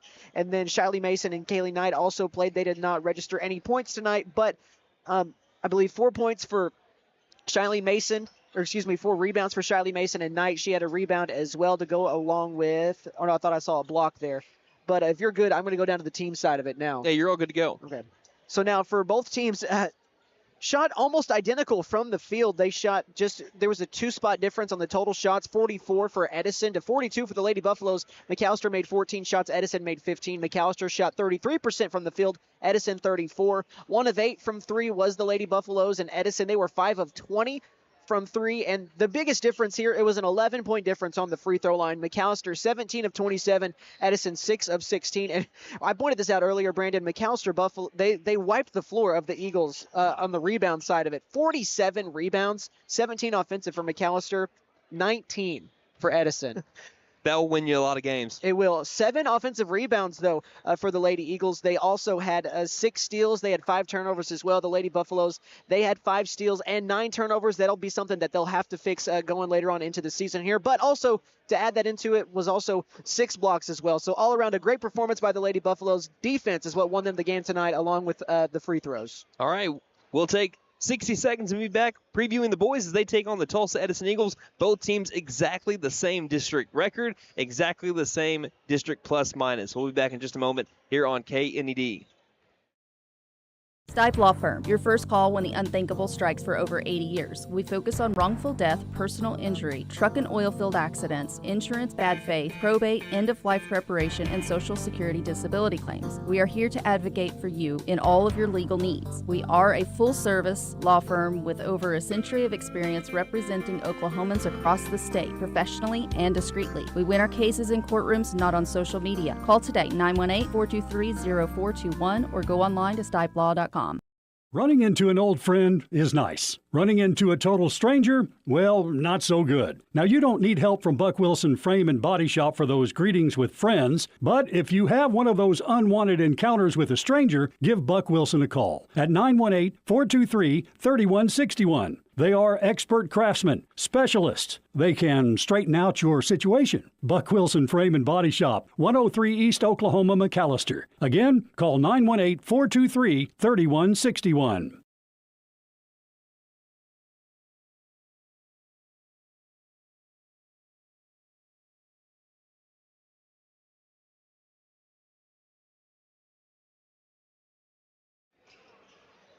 Welcome back to McAlester, Oklahoma. The McAlester Lady Buffaloes, they improved to 4-11 on the season. They've won 4 out of their last 5 with a 46-41 win over the Tulsa Edison Lady Eagles just a moment ago. Now let's preview the boys. McAlester, they are at 10-7 on the year. It is just their 5th time in the last 15 years that they have gone into double digits in the win column, and they're right now 3rd in the 5A4 standings. Right behind them, Tulsa Edison, even though there's really nothing separating them. Both teams are 4-4 in the 5A4 standings. Both teams plus 16 in the plus-minus differential. So this is going to be interesting to see who will take the 3rd spot, because both teams still within arm's reach of hosting a regional if they can catch up to Tulsa Will Rogers. Tulsa Memorial looks like they're running away with the 1 spot right now. But let's look at the Buffaloes, especially after their win against Ada Cougars back on Tuesday night. McAlster's superior shooting over Ada propelled them to a 59-50 victory despite Ada's attempt at a late comeback. McAlester shot 46% from the field and 233% and 50% from 3. Yes, 5-0 to 2-0, 20%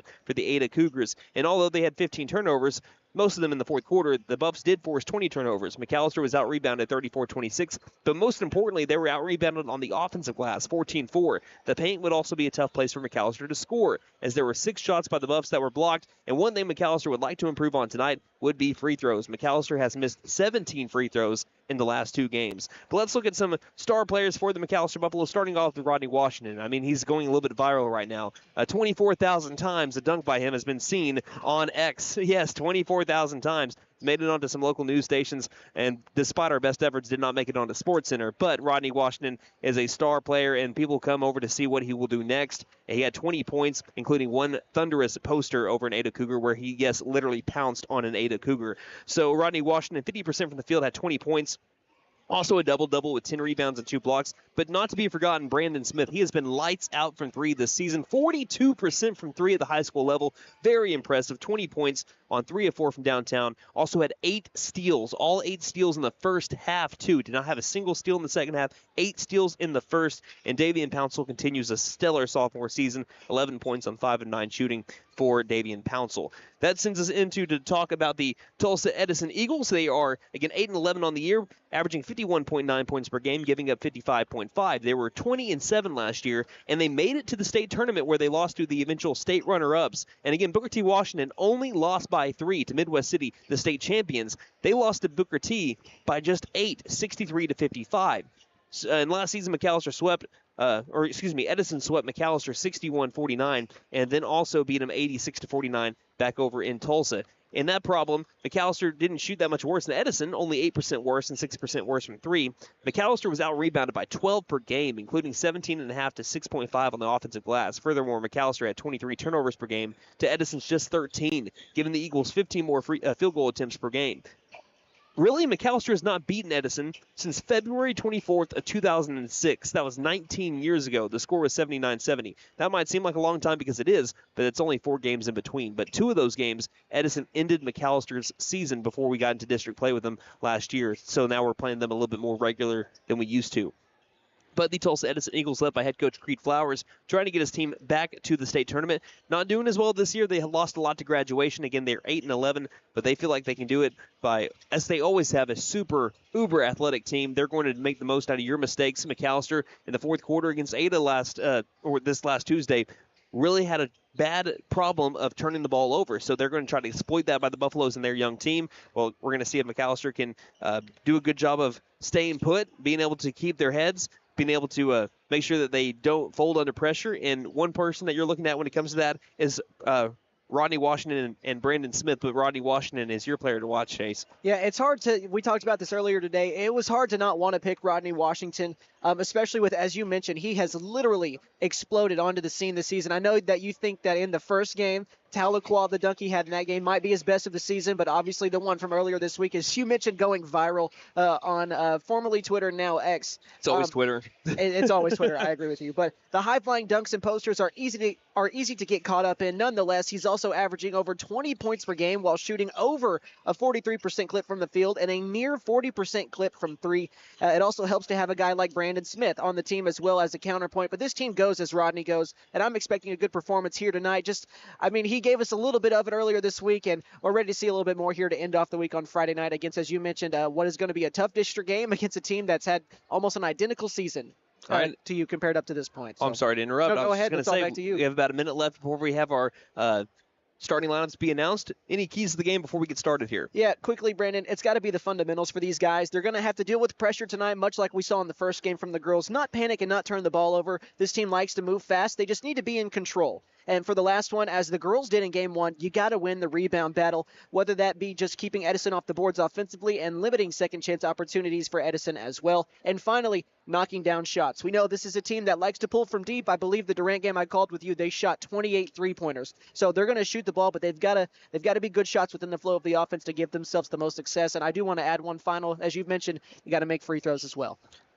Again, this is Brandon Green alongside Chase McNutt. We're going to be your voices as we go through the remainder of tonight. Again, the McAlester Lady Buffaloes defeated the Tulsa Edison Lady Eagles 46-41, and the McAlester Buffaloes are trying to get the brooms out. And a almost exact team to them. Again, 4-4, both teams 4-4 district play, both teams plus 16 in the plus minus. How many times do you get a matchup like that? It just does not happen very often, if at all. We're getting ready for the starting lineups, and while we have this time, we'd like to thank our sponsors, Sam Wampler's Freedom Ford, The Bank & A, Fenton Nissan, Freeze and Flare Heat and Air, Patriot Chrysler Dodge Jeep and Ram McAlester, McAlester Direct Primary Care, Stipe Law Firm, and Buck Wilson Frame and Body Shop. Thank you guys for putting us on the air, not just tonight, but all season long. And speaking of air and Freeze and Flare Heat and Air, they've got to be the people that supply the air here. And if they are, man, and you never have to worry about being hot in the summer, that's for sure. Yeah, you've got a shining endorsement from me. Yeah, I think that Nate is looking like he's a man in Antarctica right now. He's bundled up to be able to brave the winter conditions inside the MAC right now. No beanie tonight, though. No beanie tonight. Let's go ahead and look at the starting lineups for the Tulsa Edison Eagles, led by head coach Creed Flowers, and 8-11 on the year. You have number 1, Maurice Jackson. Number 2, Jet Crawford. Number 5, Quan Young. Number 11, Donald Jackson. And number 15, Sheldon Thomason. Those are the starting 5 for the Tulsa Edison Eagles, wearing their road green-on-green uniforms with the white, it looks like gray numerals, right? Was that gray? No, that's white. White numerals on the front, kind of like a shade of gray. Yeah, it's a dark white. Yeah, on the front and back there for the Eagles. For those listening on radio, for those on video, you know what we're looking at. Now for the McAlester Buffaloes, wearing their home white-on-white uniforms with the black numerals on the front and back and black McAlester written in cursive across the chest. Still love these uniforms by the McAlester Buffaloes. Let's look at your starting 5, 10, and 7 on the year, led by head coach Mike Dooney in his second season. You have the regular 5. Let's start off with sophomore forward number 1, Devion Bickham, who had 5 points per game against Tulsa Edison a year ago. Brandon Smith, the sophomore guard number 2. 42% from 3, and get this, 3.6 steals per game, including 8 steals against Ada back on Tuesday. Freshman guard number 3, Rodney Washington, leading the team in points per game, rebounds per game, and yes, blocks per game. The high flyer himself, Rodzilla. The sophomore guard / forward number 5, Davian Pouncil, coming off an 11-point performance and averaging 11.4 points per game on the season. And rounding out your starting 5 for the McAlester Buffaloes, the senior, number 10, guard Alex Dooney. And that will be your starting 5 for the McAlester Buffaloes. Now it's time to have tip-off, brought to you by McAlester Clothing Consignment. Accepts consignments Mondays, Wednesdays, and Fridays, and offers a 50-50 split. Consign with us and pick up great bargains. 1212 South Main McAlester, behind Dollar General.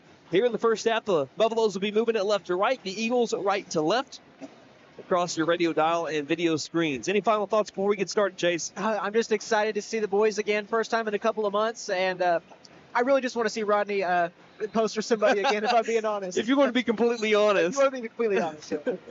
Tip is going to be won by Edison as it's basketball time here in the Heartland. McAlester trying to get their first win over Edison since 2006. We're underway. 10 seconds into the first quarter. Top of the key. Dribbling angle left, Crawford. Crawford guarded up well by Pouncil. Pass top of the key. Now to Thomason. Thomason drives right side, finds a lane, and attacks it. Scores with the right hand. And Edison with the early 2-0 lead on McAlester. Dooney down the floor. Dooney will stop right front court. Dooney tries to dribble inside the perimeter. No dice. Hands it off over to Pouncil. Pouncil a little bit of trouble with it, but is able to gather it back. Now he dribbles into the paint. He can hack a little bit, but is able to get over to Smith, who drives from the corner. Can't make the shot low post. Smith gets his own rebound high post. Jump stops into the low post. Can't make the 2 again. So a couple of chances there for Brandon Smith. The Eagles are able to get out of it unscathed. Pulling up for a 15-foot jumper and being way off as a Eagle. Offensive board put back good for Quan Young.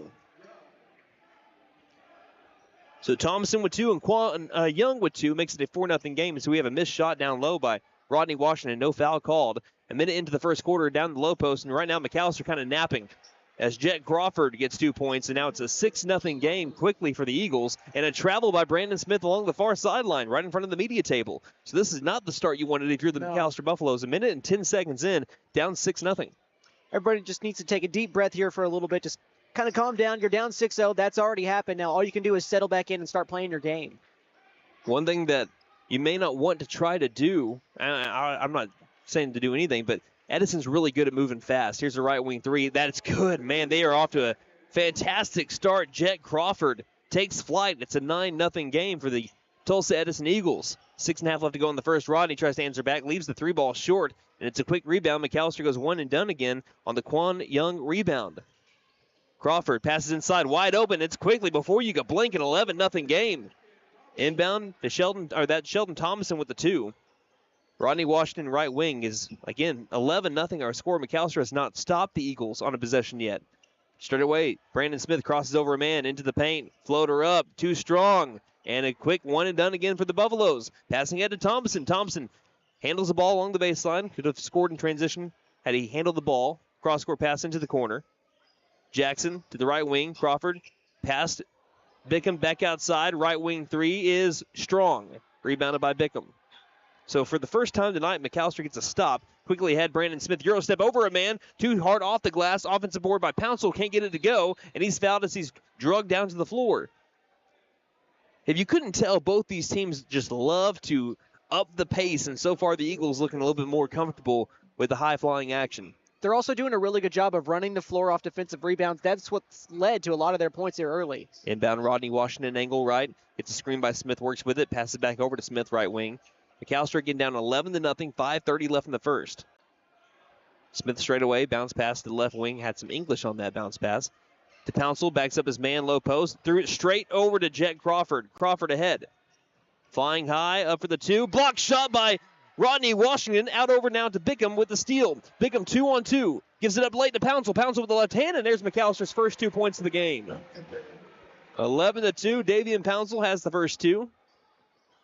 But all sometimes you just need to see is the first ball go through the hoop. Yeah, and then defense leading to offense as well helps that a little bit. Maybe helps you build a little bit more momentum because you get a stop after not being able to do so the first 4 or 5 or so possessions. Jackson gets the top of the key to another Jackson. That's Maurice Jackson, who misses the 2. Rebounded by Bickham. Tries throwing it head over to Pouncil, and this is what we're talking about. You want to move fast, but you also want to move controlled. And right there, Pouncil wasn't aware of the pass. That was also a little bit high after the rebound from Bickham. 3 turnovers already here in the first about 4 minutes. A timeout called by the player, Jet Crawford. 4:45 left in the first. The Eagles lead McAlester 11-2. We'll take that break and be back here on KNED. Now we celebrate. Hey guys, it's Sam from Sam Wampler's Freedom Ford in McAlester and Eufaula. From now until the end of January, we are celebrating 10 years of serving and being a part of your community. We'll be running some of our biggest sales and service specials ever, so if you need a vehicle for the family, a truck for your business, or some economical transportation, we have it for you. So come make it happen at Sam Wampler's Freedom Ford in McAlester and Eufaula at our 10-year anniversary sale. Not a great start for the McAlester Buffaloes, but nonetheless, they are on the board. They're down by 9, though, to the Tulsa Edison Eagles, 11-2. There's an inbound into the backcourt to Donald Jackson. Again, he's on the floor with Maurice Jackson, so we're just going to differentiate the two with their first name. So Donald, bounce pass to the top of the key over to Maurice. Maurice off a screen by Jet Crawford. There'll be a spin pass down to the low post. Back outside to Donald. Donald, right wing on the drive. Had it nearly stripped by Dooney, high post. Hands it back off over to Crawford. Crawford outside the perimeter again. Back to Donald. Donald. Strong pass to the near corner. Maurice open 3. Got it. And it's a 14-2 hot start for the Tulsa Edison Eagles.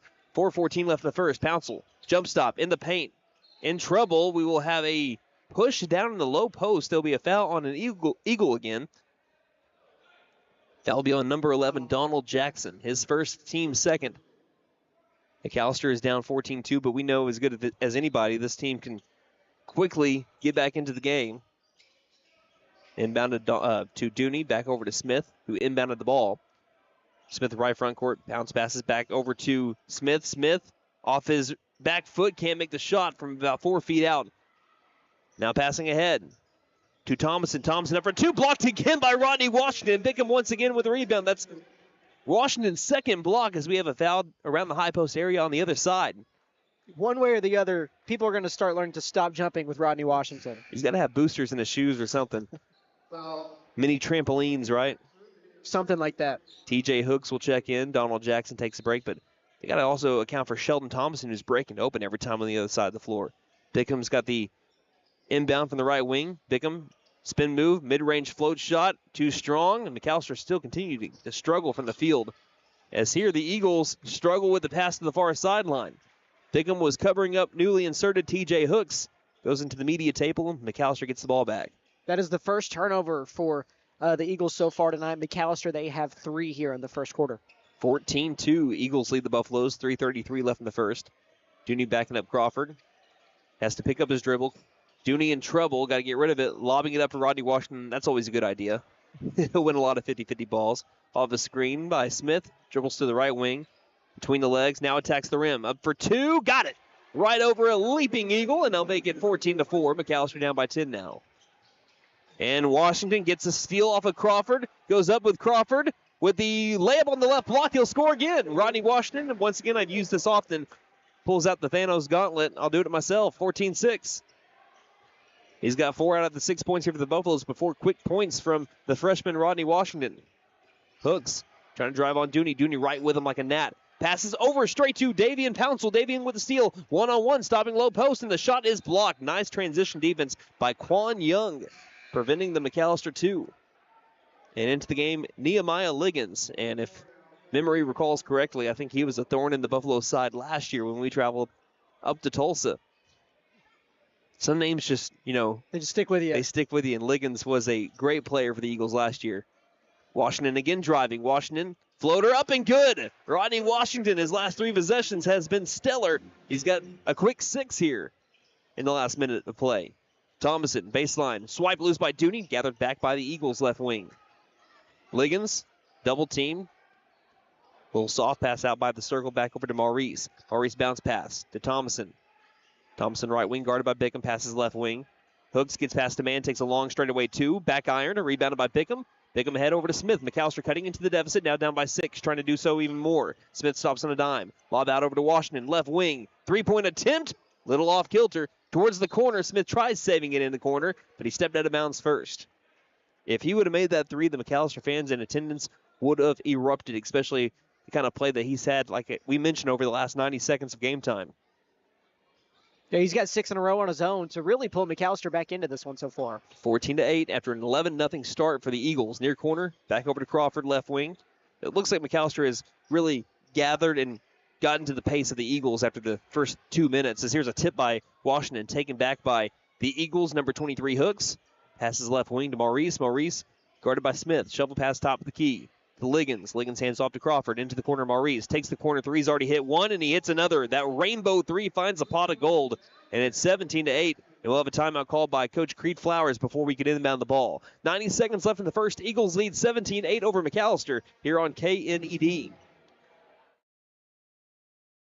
So, checking accounts. There seems like a ton to choose from, right? I was looking for one that didn't charge monthly fees, with bounce protection, and had mobile banking. I found the Bank NA. The Bank NA has been voted #1 for 10 years in a row in the McAlester News Capital's Reader's Choice Awards. The bonus is that they're local, so the money stays in town. Call 918-423-2265 or go in to find what you need in checking options. The Bank NA. Strong, secure, and ready to loan. Member FDIC, Equal Housing Lender. 1 minute, 30 seconds left in the first. McAlester was down at 1 point, 11-0. It's still a 9-point deficit, but McAlester has been able to score now with Rodney Washington supplying 6 points. Davian Pouncil with the first 2. And I think this is why Coach Flowers wanted to call a timeout. This will be the first time that McAllister's been pressed today. Davian Pouncil in the backcourt. Brandon Smith beats the press with a pass across that court line to Washington. Washington drives low post. Contested 2. That one won't go. Wesley Phillips has checked into the game for McAlester. He has come in for Alex Dooney. So now on the floor is Phillips, Pouncil, Washington, Smith, and Bickham. 1:12 left in the first. Crawford backpedals it on up near the circle. Guarded by Pouncil. McAlester running out of the man-to-man defense. Little swing pass top of the key, finding his way over to Hooks. Hooks driving, low post 2 is up and short. Rebounded by Pouncil. 60 seconds left in the first. Smith takes it down the floor. 3-on-3. Stops. Transition 3. Painted gold. Brandon Smith buries McAllister's first three and pulls McAlester within 6. It's 17-11, Eagles lead. Smith needed that one. That's his first make now and 6 attempts, so it's huge to see that one fall through. Do not leave him on an island. He will make you pay. 17-11, Brandon Smith, a 42% three-point shooter, by far McAllister's best three-point shooter on the team. Left wing top of the key. Hooks quick swing over to the right wing to Liggins. Liggins on the drive. Liggins 2 is short, but he was fouled first. Question is it on Phillips or Bickham? And it will be on Wesley Phillips. His first, if they've already changed the scoreboard, team first. So McAllister, a really good job of staying out of foul trouble in the first quarter. If there's anything you can take from the first quarter in which you saw a really hot start for the Eagles. Yeah. And just for Edison, they had 3 team fouls with about 4 minutes left in this first period, and they did a good job of being clean after that. It looks like a good foul there for Wesley Phillips as the first free throw is missed by Liggins. That is the first free throw as well here for Edison. First free throw by either team. Yeah. We have not seen any despite the high-flying action. Crawford takes his first break, coming in from Josiah King.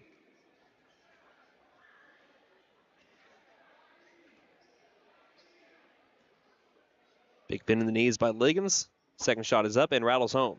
So Liggins is on the score sheet. It's 18-11. McAllister down by 7. 24 seconds left in the first quarter. Pouncil takes it down floor himself. Left wing. Tries driving. High post stop. Now muscles his way towards the paint, and he is fouled. And McAllister will get free throws here with 18 seconds left in the first. If they're calling it on the shot, which at times, you never know. Some people decide to keep it on the floor. That foul will be on number 15, Sheldon Thomason. Already his second personal. Team fourth. Free throws here for Pouncil. This trip to the charity stripe is brought to you by Big V Feed Center. For your animals' needs plus winter feed booking prices, call 918-426-1951 as Pouncil makes the first free throw attempt. His first point since McAllister's first points of the game, about halfway through the first. But Pouncil, a 72% free throw shooter, did not have any free throws against Edison last year, where he averaged 5 points per game and was 5 of 8 from the field. And they will allow Cade French to check in for Smith. Again, with 18 seconds left, you don't want anyone to get a garbage time foul here.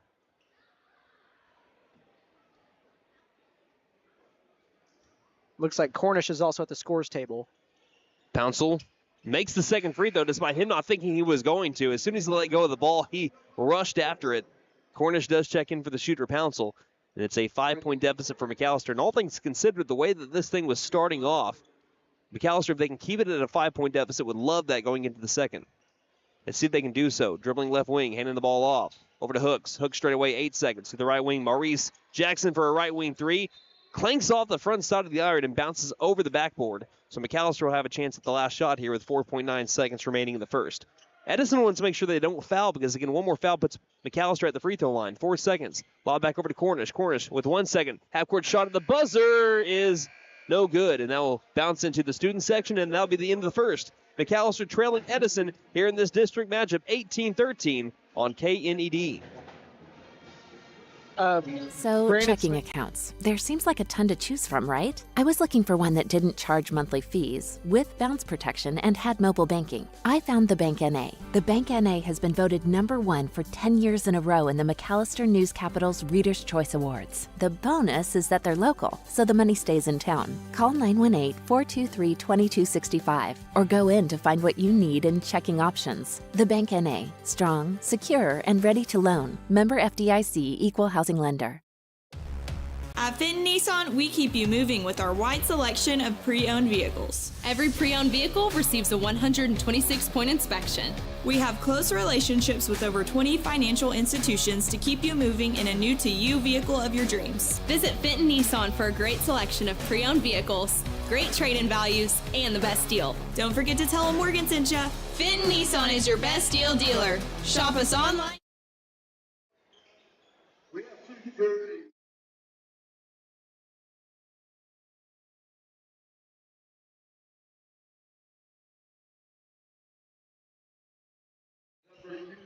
So we've had a jersey malfunction, not just one, but 2 here as we begin the second quarter. McAllister is trailing the Edison Eagles 18-13. Now wearing number 12 is Davian Pouncil, so not number 5 anymore. Number 12 as Rodney Washington goes baseline, goes up for 2 and scores. Ching plus tax Rodney Washington.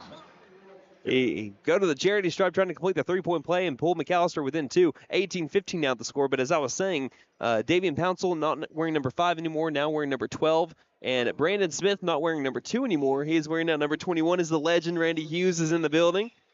Washington makes the free throw, and it's now an 18-16 game. That trip to the charity stripe brought to you by Big V Feed Center. For your animals' needs plus winter feed booking prices, call 918-426-1951. Not many times you get to shake the hands with Very true. With the guy who's the building right next to him is next to us is named after. Yeah.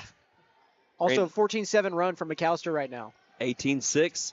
Crawford lost control of the ball, nearly with the steal as Brandon Smith. Smith had 8 steals in the first half on Tuesday against Ada, which is just unheard of. 18-16 again, the Edison Eagles lead McAlester. 7:30 left in the half. Right wing, Liggins.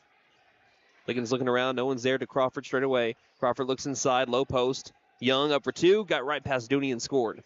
20-16, McAlester down by 4 now. 7:15 left in the half. Washington, step back, eyes the rim. Still playing ISO right now, and now back it up further into the front court.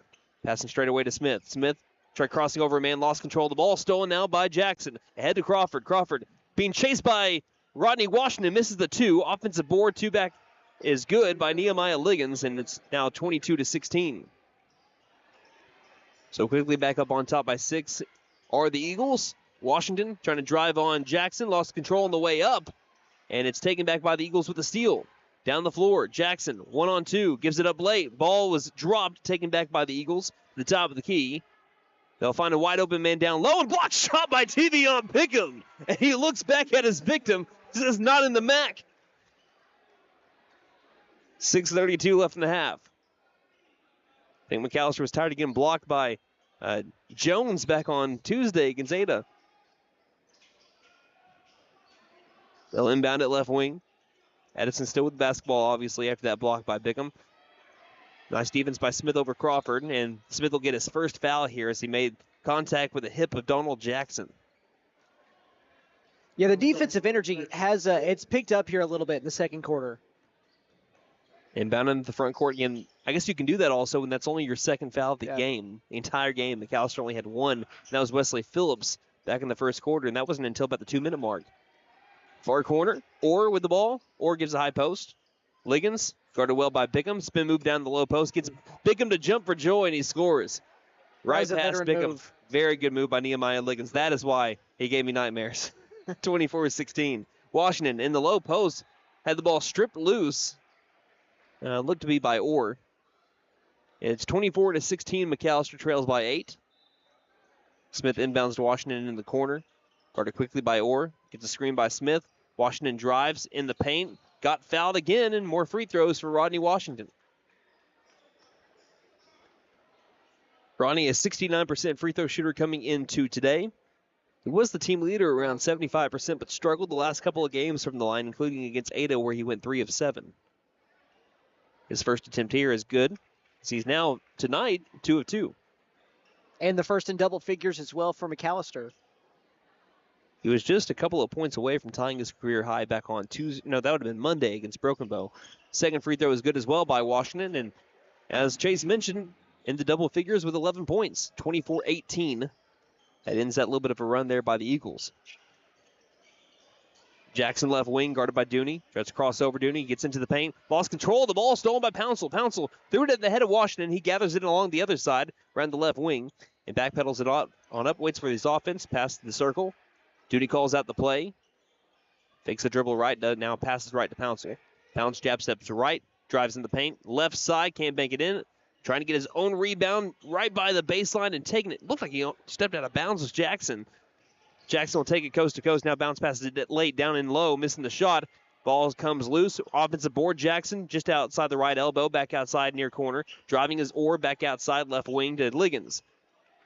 Liggins looking inside, nothing's there. Again, 24-18, and we have a foul now down in the low post. This one will probably be on Smith too, based on the body language of Smith. And that's his second here with 5 minutes left in the second quarter, so he's got to be careful unless there might be a sub coming for him. And there will be, as Ryan Cornish checks in. By the way, Ryan Cornish, McAllister's Buff of the Week, based on the keyword discipline, and we're going to be having an interview with Ryan Cornish coming up at halftime, both on radio and video stream, so you're not going to be able to miss it. That'll be coming up as soon as we have a push. Bigham was pushed around the baseline. No foul called there. There'll be a pass back down to the low post. Turnaround jump shot from inside the paint. There's a foul. And 2 more free throws here for the Eagles. This one, Quan Young will get the 2 attempts. Foul will be on. Think they got Cornish? Yeah, Cornish just got into the game. That will be his first, team third. And just based on the reaction of some McAlester fans, you hear the random whats. And my first reaction is to say, okay. Well, first free throw is missed, by the way. That also comes right after what looked like, I believe it was Bickham got shoved right there at the baseline with no call. To create separation on the inbound, Bickham was pushed up high. Second free throw is missed as well. So works out for McAlester. Rodney Washington double teamed in the backcourt, passing head to Dooney. Dooney now across the timeline to the right wing to Pouncil.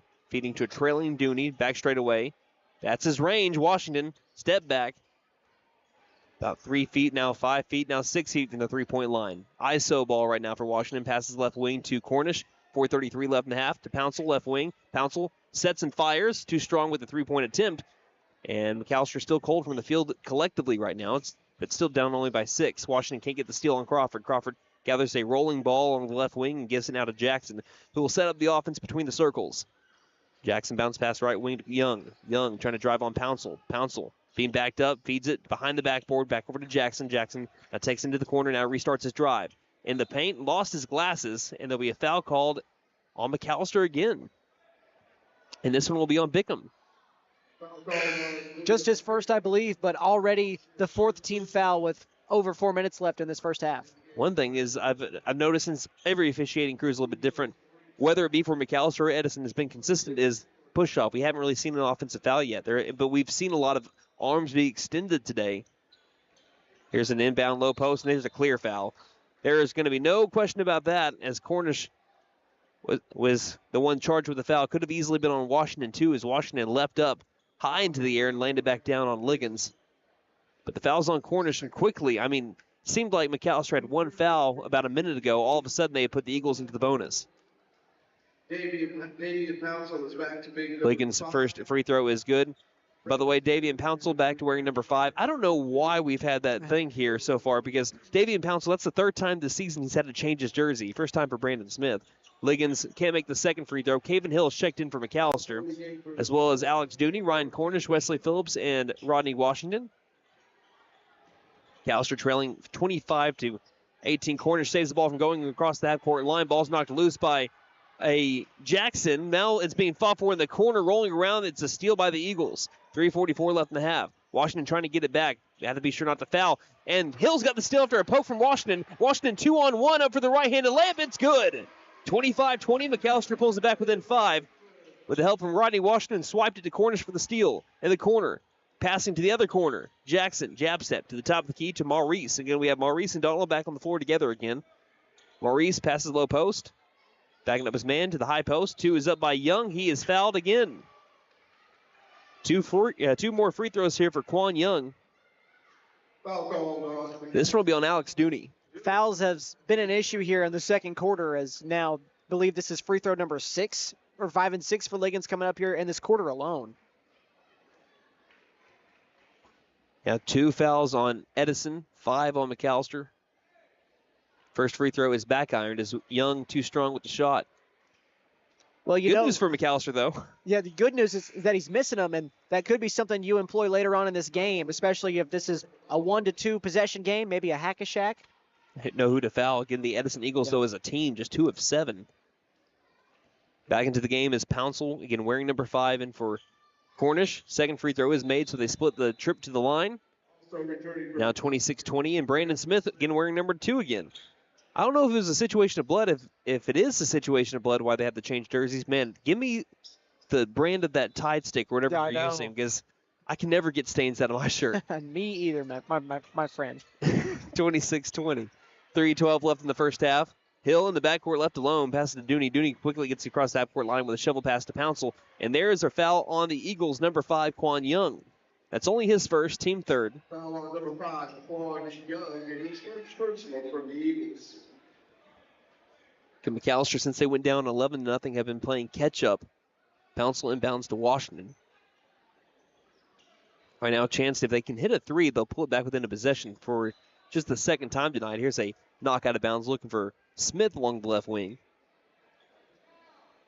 Now Smith will inbound in front of the Wrestlers senior banners. He finds his way into the right front court to Washington. Pass high post. Smith looks down low for Hill. Bounce pass back outside. Good ball movement to the right wing. Washington tries to go with a no-look pass down to the right block to Hill. It's almost stolen. Taken back by Pouncil. Pouncil pushed. No whistle. Back out to the right wing. Washington now back to Smith straight away. Smith backpedals on up away from Crawford. 2:37 left in the half. Pass high post. Dooney. Right elbow. Backs him up to the right wing. Pouncil spot up three. He's going to be airballed. This one is last touch by the Eagles as they're trying to save a rebound here. Maurice Jackson went after it. So a second chance here for the Buffaloes. Got to get points here, especially when you get another opportunity. Smith looking. They'll have to lob it on out. Pouncil gets it right wing. Back over to Dooney. Dooney hands it quickly off over to Smith. Smith's hit the only three for the Buffaloes so far. No, excuse me. Rodney Washington's hit one as well. Low post. Hill. One dribble back outside to Washington. 2:15 left in the half. Pass left elbow. Quick turnaround jump shot by Pouncil. Finds the bottom of the netting. And it's 26-22. McAlester back within 4. Took them a little while, but they eventually do get their bucket. And Pouncil has 6 now. Jackson dribbling right side. Stopping just beyond the Buffalo logo. Looking at his options. Passes to Maurice. Maurice lost the ball. Stolen by Pouncil. Pouncil quickly head over to Smith. Smith does not have the numbers. 2-on-3. Still attacks the paint. Euro step high off the glass. Won't go. Caven Hill offensive board. Now contested 2 is short as well. And McAlester cannot score in transition. Nehemiah Liggins with the rebound ends McAllister's possession and chance to pull it back within 2 points. Now quickly Jackson towards the rack. Pushes off of Caven Hill and gets the bucket and one. And Donald Jackson, lightning speed to be able to get to a spot on the floor, draw the contact, and get the and one. And a chance to make this a 7-point game again. Bickham back into the game for Caven Hill. I thought it was pretty good defense. I mean, you go straight up there in that situation. It just, unfortunately, with contact like that, more often than not, it does favor the offensive player, and that's kind of how you got caught in that situation. Yeah, I think if you have your feet set, and that's what Coach Colbert's coaching him up on the McAlester bench for, if you see that as the free throw is missed, you got to be able to get your feet set, because that will immediately be a charge. I don't think any official in the state would not call that a charge if you had your feet set and accept the contact. 1:20 left in the half. There's going to be a lob to the right wing. Pouncil feeds a little bit further towards the corner. Bounce pass to Bickham. Bickham, outstretched arms, trying to get it back outside to Dooney. Stolen by Crawford, who's all over the place. Crawford tries driving on Dooney. Euro step right past him, high off the glass. The putback is good on the long outstretched arm from Quan Young. It's now 30-22, 8-point McAlester deficit, 60 seconds left in the half. A 4-0 run for Edison here. Smith thought about loading into a left wing three. That was quickly advised against. Bounce pass right wing, Pouncil, back high post. Lobbing outside to Washington. Washington spot up left wing three. Painted gold. And McAlester buries the three, pulls it back within 5. 40 seconds left in the half. How nice is it to have a Brandon Smith and a Rodney Washington that can hit threes like that? Rodney Washington, a 37% three-point shooter. And right behind him, Davian Pouncil. He's at 35%, which is really good for high school basketball, too. McAlester with 3 different 35% plus three-point shooters. Baseline. Back outside. Jackson gets it to Donald Jackson. 15 seconds left in the half. Does Coach Flowers want the last shot here? 13 seconds. Donald dribbles at angle left. Tries to get around Washington. Bounce pass to Maurice. Maurice, 7 seconds. On the drive, baseline floater in the air. Got it. 3 seconds left. 2 seconds. Lob to Bickham. Bickham half-court shot. Heave at the buzzer. Is a little bit off to the left. Looked like it had enough strength.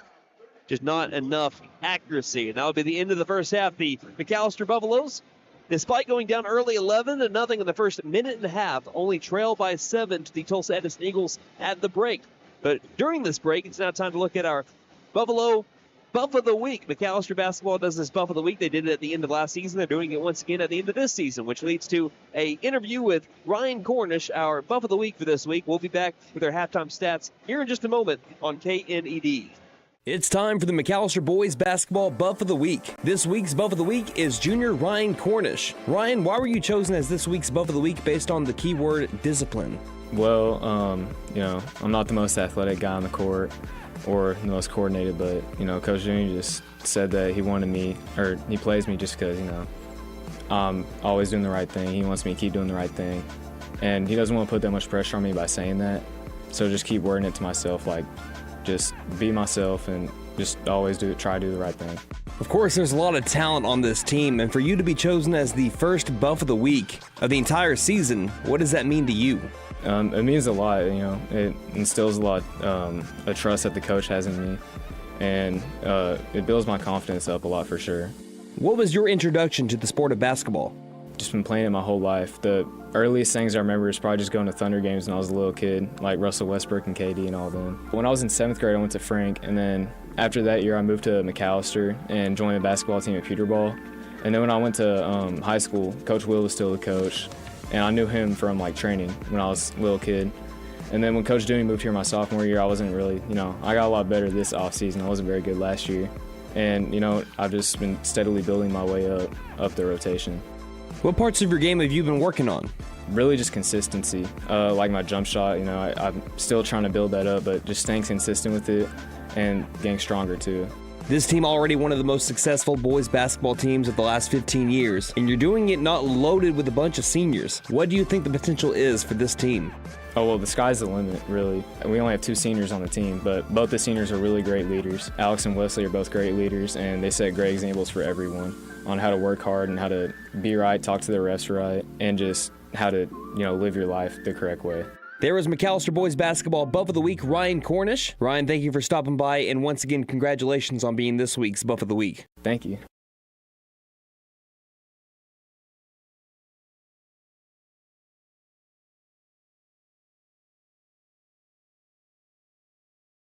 There was your Buff of the Week, which is, again, featuring Ryan Cornish on the keyword discipline, as the McAlester Buffaloes do trail 32-25 through the Tulsa Edison Eagles. Ryan Cornish has had, I believe, a steal, maybe a couple here, but we're going to get to some of his stats here in just a moment. The McAlester Buffaloes, again, trailing 32-25 to the Tulsa Edison Eagles. It's now time to look at our first Realty stats. Again, they are over at 602 South 2nd Street, McAlester. Call 918-423-3122 or visit first-realty.net. For more than 50 years, First Realty has helped the residents of McAlester and the surrounding area with their real estate needs. Whether residential or commercial, First Realty will guide you through the process of buying or selling your home or business. You can view our property inventory online at first-realty.net. We update our listings daily. And don't forget, if you're into pickleball, the Pickle Palace is open. If you have questions, give us a call at 918-423-3122. All right, Chase, take away our first half stats. All right, Brandon. Well, we're going to start with Rodney Washington. He's leading the way. I believe it's a game high. You can correct me if there's anybody else over for Edison that has more than 16. Oh, it's a game high. So it's a game high. He's got 16 points. He's 6 for 9 from the field, 1 of 2 from the three-point line. Also has made all 3 of his free throws.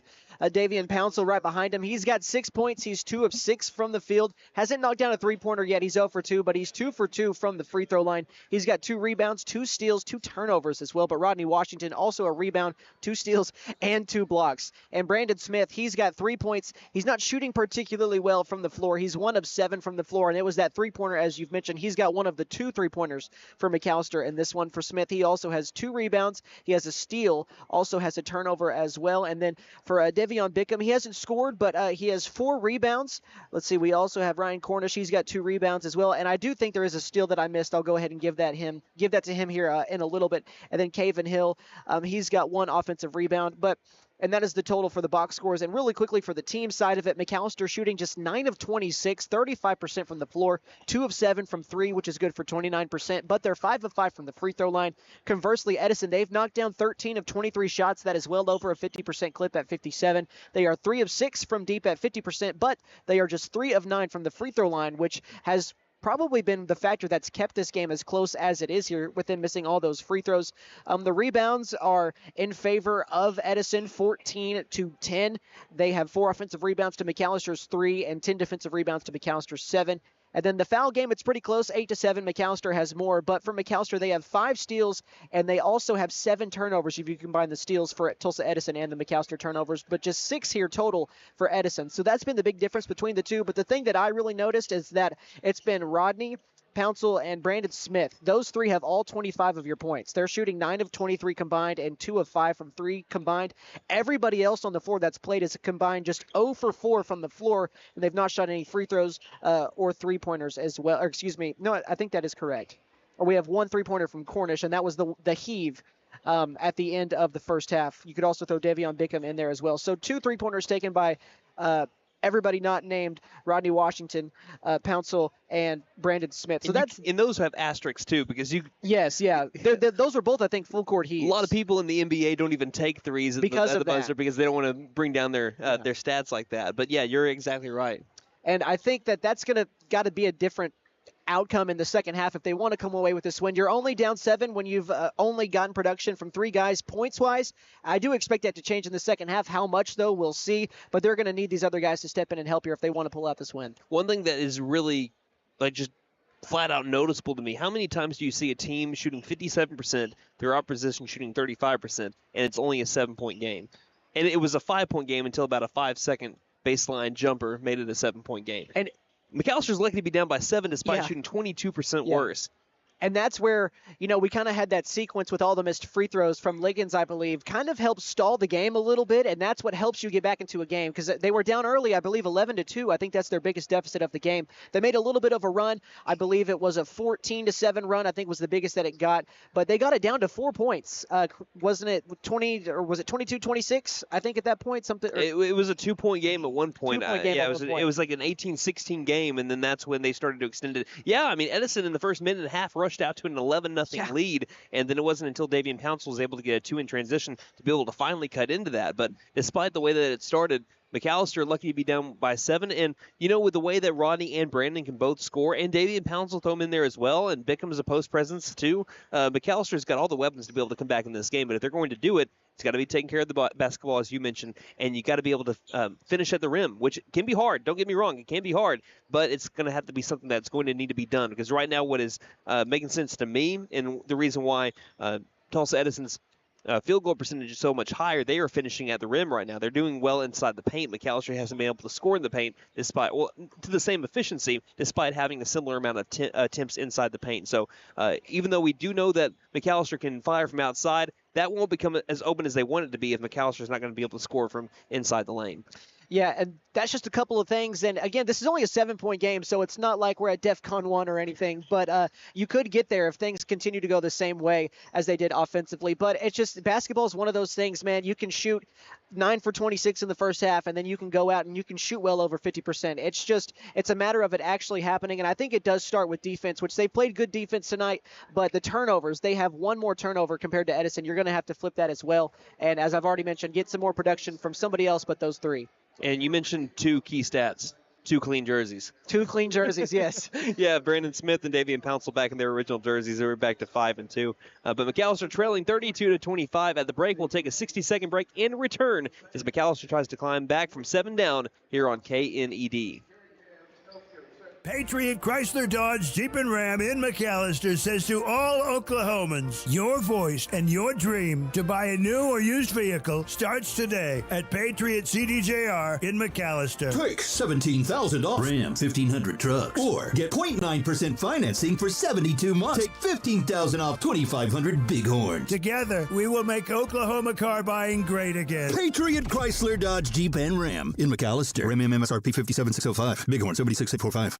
McAlester Direct Primary Care offers 24/7 access to your provider, deeply discounted rates on labs and imaging, more time with your provider, same day or next day appointments, and even home visits for a flat monthly membership fee. We now offer hormone replacement therapy in addition to our other services. For more information, please stop by our office, McAlester Direct Primary Care at 6th and Carl Albert, or give us a call at 918-233-6522.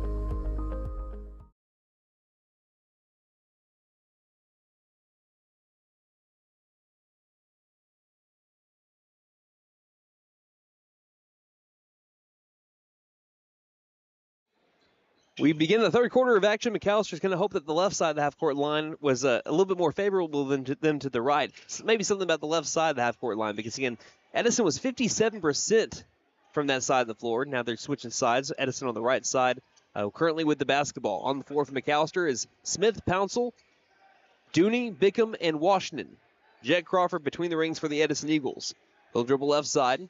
Guarded up by Pouncil. McAllister working out the man-to-man defense. Passes over to Maurice between the rings. Maurice works off a screen by Young.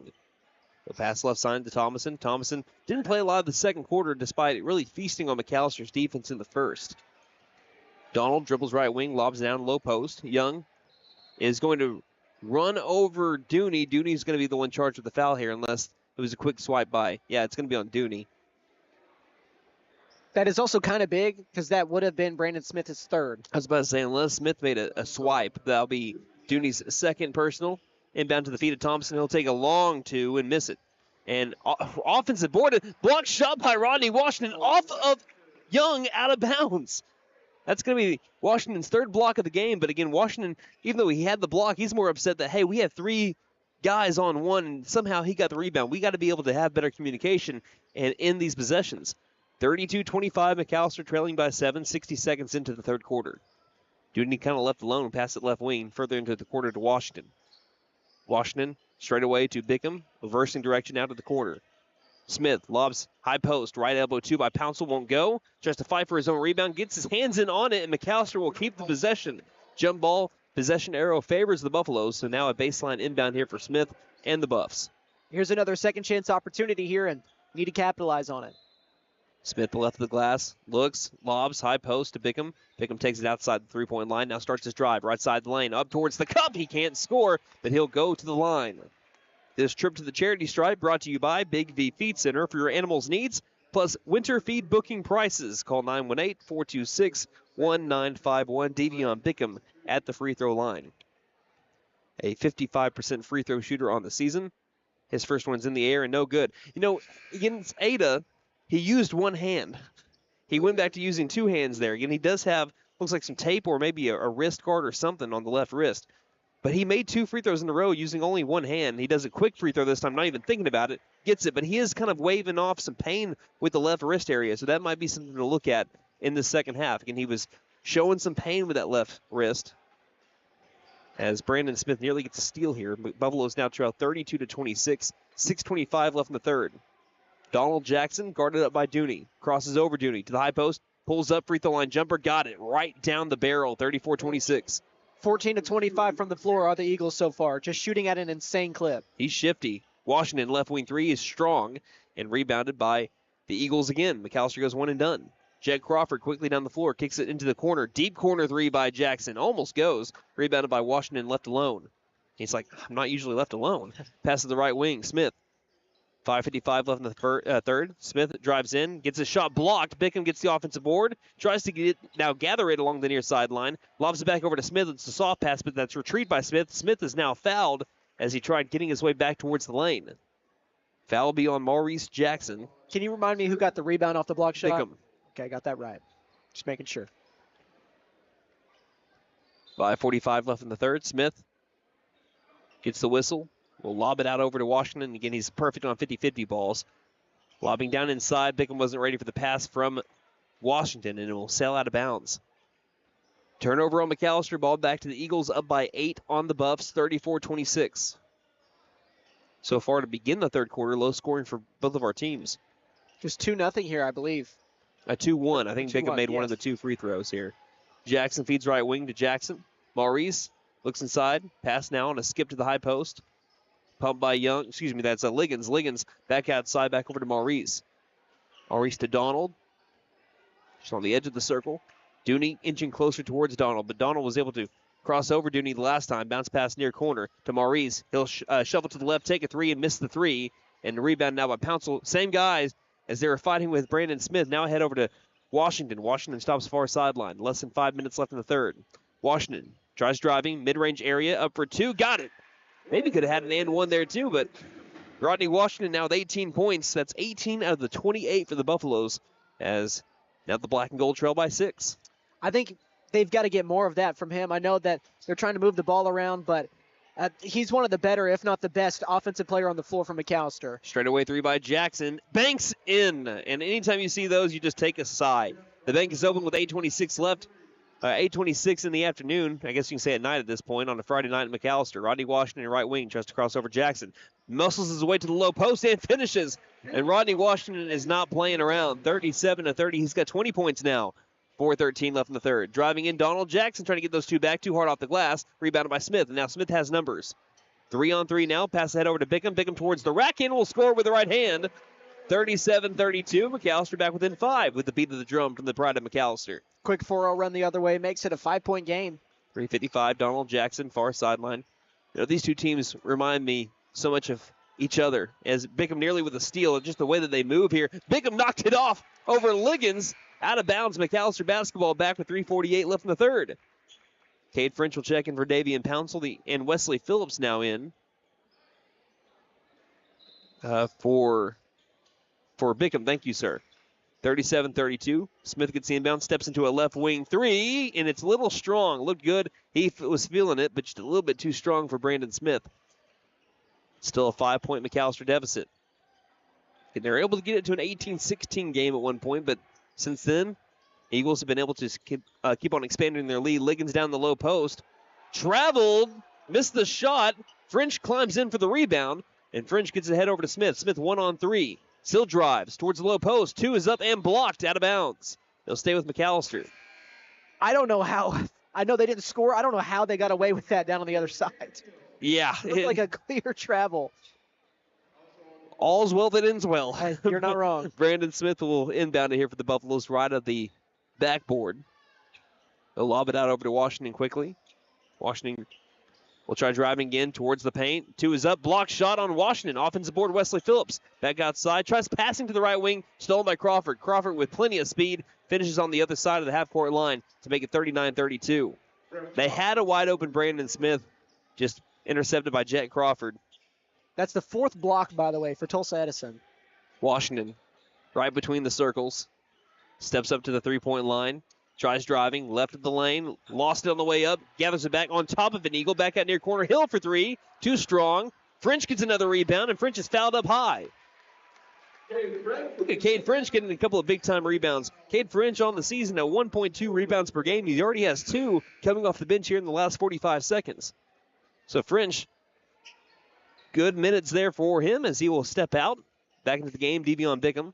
So it's going to be Bickham, Phillips, Hill, Washington, and Dooney on the floor for McAlester. Smith has come off.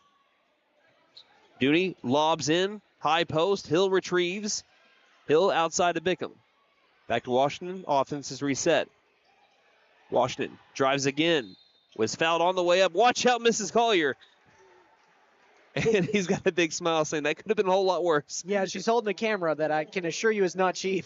He'll go to the free throw line. This trip to the charity stripe brought to you by Big V Feed Center. For your animals' needs plus winter feed booking prices, call 918-426-1951. That is the 3rd foul on John Orr. First free throw made by Washington. He's now 4-4 from the line as well. And just like that, Pouncil and Smith back into the game for Phillips and that is Hill. 2:32 remaining in the third. Big, deep breath by Washington. Slight bend in the knees. Second free throw is up and short. Pouncil fighting for the rebound, but won't get it. Quan Young was able to take it away from him. That's his first miss from the stripe as well. He's now 4 of 5 with 21 points. Crawford, nice move around Washington to the near corner. Losing the ball, but finding it is Thomason. Thomason had it stripped loose, and he's near the baseline. Never stepped out of bounds according to the official. I don't know how he walked the tightrope like Stevie Ray Vaughan. 2:12 left in the third. Right past Washington again is Crawford. Back outside, left wing 3 is in the air, and good. Rainbow 3 made again by T.J. Hooks. And it's 42-33. McAlester trails by 9 all of a sudden. Wild sequence there leads to 3 points for the Eagles. Washington steps back on a man, but right there with him, past the right wing. Pouncil, high post, spin move, mid-range area. Tries to muscle his way to the low post, no dice, to the near corner. Dooney drives, gets a man to jump up for 2, got to bounce. He shoots, he scores right this way, Mr. Dooney to the charity stripe. Can McAlester answer a 3 with a 3 here? Yeah, I was about to say that's huge if you can answer that and get this back to a 6-point game. Didn't mean to take the words out of your mouth there, partner. I think that's just another one of those things, man. We're connected. We're connected. Dooney, 61% free throw shooter. It's in the air and made, and yes, he does get McAlester back within 6. I think we at times share one brain cell, though. So you're not wrong. 139 left in the third. Or on the edge of the circle, playing with the 3 fouls. 90 seconds now left in the third. Picks up his dribble opposite of Brandon Smith to Crawford, right wing. Crawford looking inside, will now skip it down low. 2 is up and missed, but a whistle coming in, leading to 2 free throws here for Quan Young.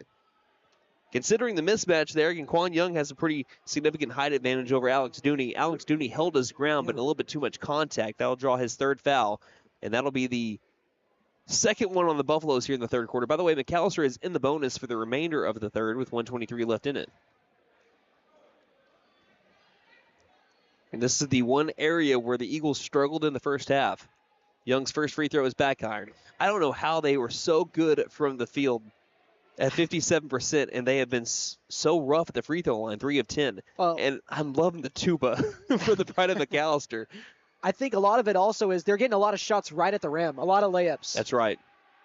Second free throw is spinning in, had some English, and rested on the right side of the rim, and then fell. 1 of 2 from the line. They're now 4 of 11 from the charity stripe. And Jack Crawford somehow gets a steal, throws it behind the back to a cutting John Orr, who's able to make it a 45-36 game just like that. 9-point deficit again for the Buffaloes.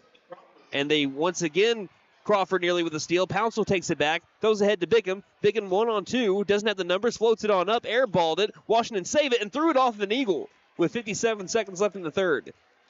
That could have been almost even more ugly for McAlester. Ooh, yeah. But somehow Pouncil saves that possession. It's been a lot of just 3 points one way. And Washington's trigger three won't go. Pouncil climbs in for the rebound and then is fouled. So, again, this is an Eagle foul, which will send Pouncil to the free throw line. Foul is on Nehemiah Liggins. Only his first, but, again, McAlester in the bonus. It's been kind of unique because you can't really specify. I mean, I guess you could, 4 points, 3 points a run, but a lot of times McAlester cuts it to 6, sometimes even 4, and then Edison goes on a little 4-point run and pushes it back to 8 or 9, and it's like they can never just get past that arm's length. Mm-hmm. First free throw by Pouncil is good. He's got 7. 8-point game. Pouncil on the season is a 72% free throw shooter. At times, he's been the team leader. Second free throw, and I say that, and he misses it short. But the ball is bounced straight over to Dooney. Quick bounce pass into the paint. Devion Bickham for 2, can't score right by the rim. That's where we've had the difference. We were mentioning it during the halftime show. McAlester has not been able to score at the rack like the Tulsa Edison Eagles have been able to. It's an 8-point game, 45-37, 35 seconds left in the third. Right wing feed into the corner. Baseline is Hooks.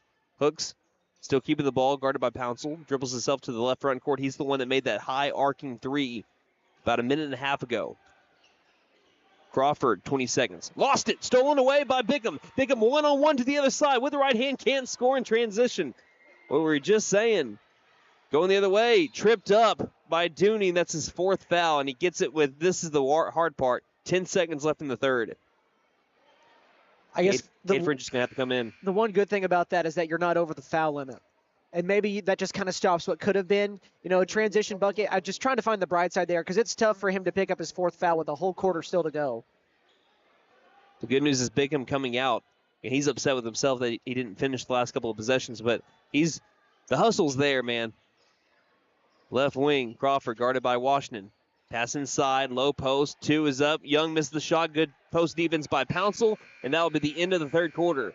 So McAlester only loses the third quarter by a point. They're still within striking distance here. 45-37 is the score as they try to beat the Edison Eagles for the first time in 19 years. Can they make a fourth quarter comeback? We're about to find out here on KNED.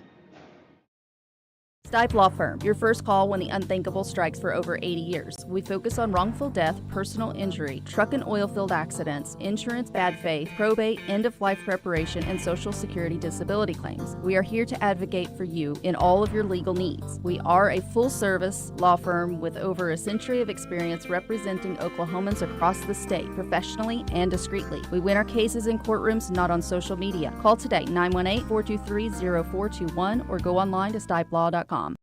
Running into an old friend is nice. Running into a total stranger, well, not so good. Now, you don't need help from Buck Wilson Frame and Body Shop for those greetings with friends, but if you have one of those unwanted encounters with a stranger, give Buck Wilson a call at 918-423-3161. They are expert craftsmen, specialists. They can straighten out your situation. Buck Wilson Frame and Body Shop, 103 East Oklahoma, McAlester. Again, call 918-423-3161.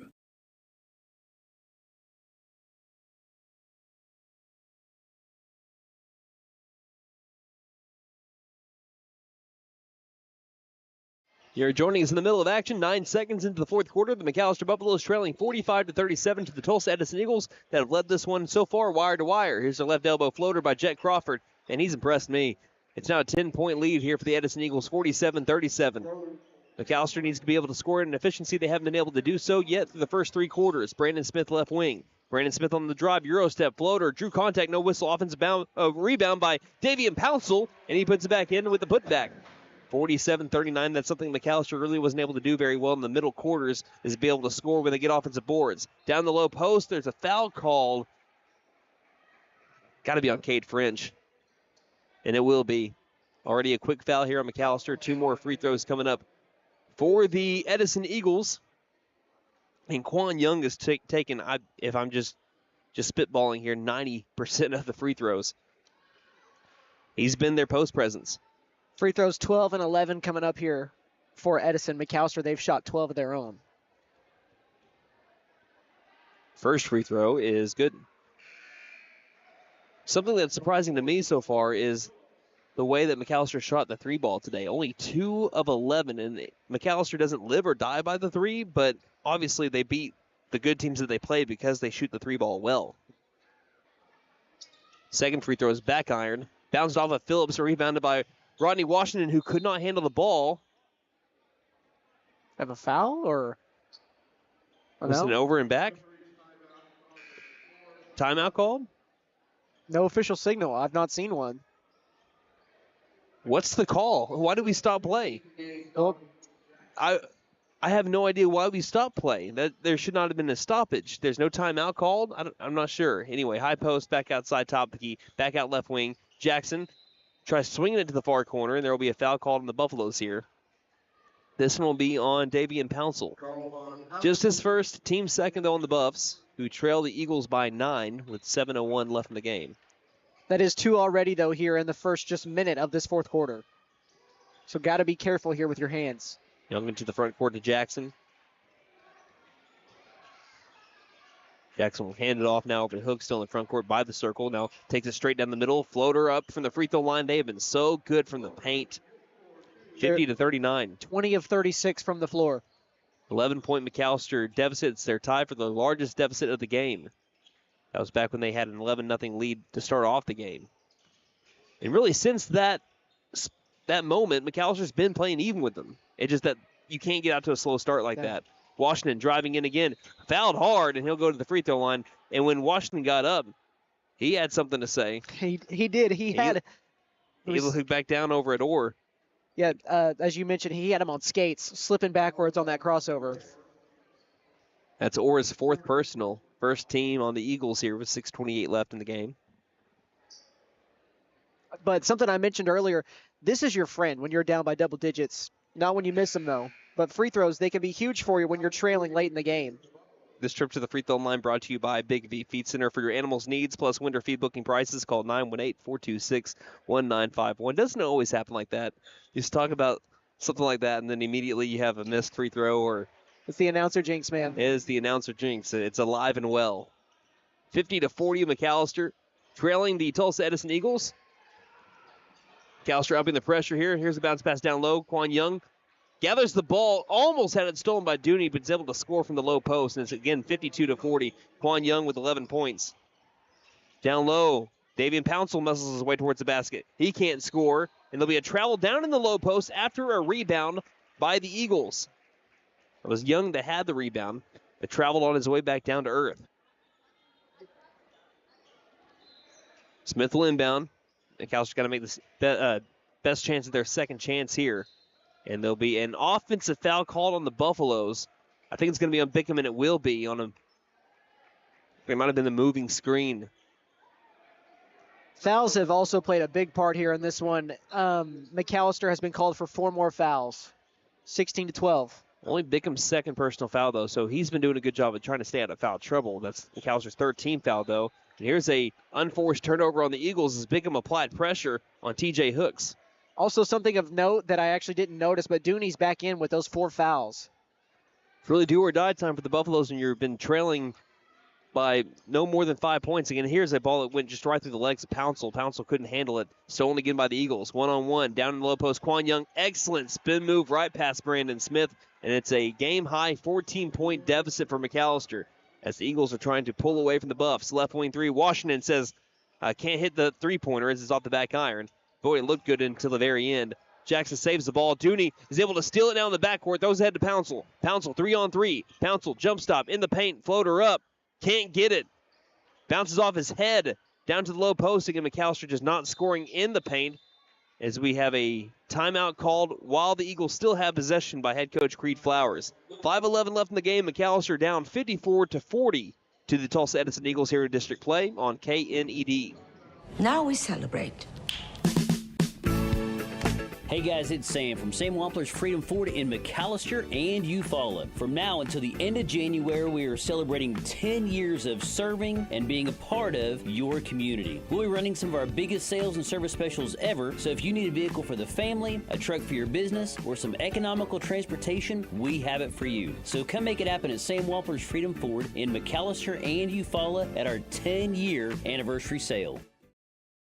So, checking accounts. There seems like a ton to choose from, right? I was looking for one that didn't charge monthly fees, with bounce protection, and had mobile banking. I found the Bank NA. The Bank NA has been voted #1 for 10 years in a row in the McAlester News Capital's Reader's Choice Awards. The bonus is that they're local, so the money stays in town. Call 918-423-2265 or go in to find what you need in checking options. The Bank NA. Strong, secure, and ready to loan. Member FDIC, Equal Housing Lender. 5:11 left in the game, and it's really do or die time now for the Buffaloes when you've had how well the Eagles have been scoring. They're already 3 points above their season average at 54 compared to what they've been scoring at 51 as we have a bounce pass down low post. Liggins, 2 is up. He got it and one. And that is not going to help your comeback chances as that will send Nehemiah Liggins to the free throw line. He's got 8 points. He's looking for 9. That is going to be Ryan Cornish coming in for Pouncil. That was Bickham's third personal. Excuse me, that was on Bickham, yes, his third personal foul. Left alone, the free throw is up and short. Rebounded by Cornish, who just checked into the game. Cornish, Dooney, Smith, Bickham, and Washington. Cornish nearly lost the ball in the backcourt. Long, dangerous pass that can't be made. Stolen by Quan Young. Young misses the shot for 2, gets his own rebound. No, he does not yet. Now it's taken back by Liggins. Liggins for 2, he's fouled again. And now for the final 4:43, Edison is in the bonus. That's what happens when you pick up 2 fouls within the first 60 seconds. You already kind of put your hands behind your back, and now it's going to be tough to come back from this deficit with the other team already in the bonus. Liggins 2 shots here. First one up and good. It has just not been McAllister's night. Really, the best way to be able to put it, McAlester hasn't been able to make their shots from inside the paint, whether they're contested or not.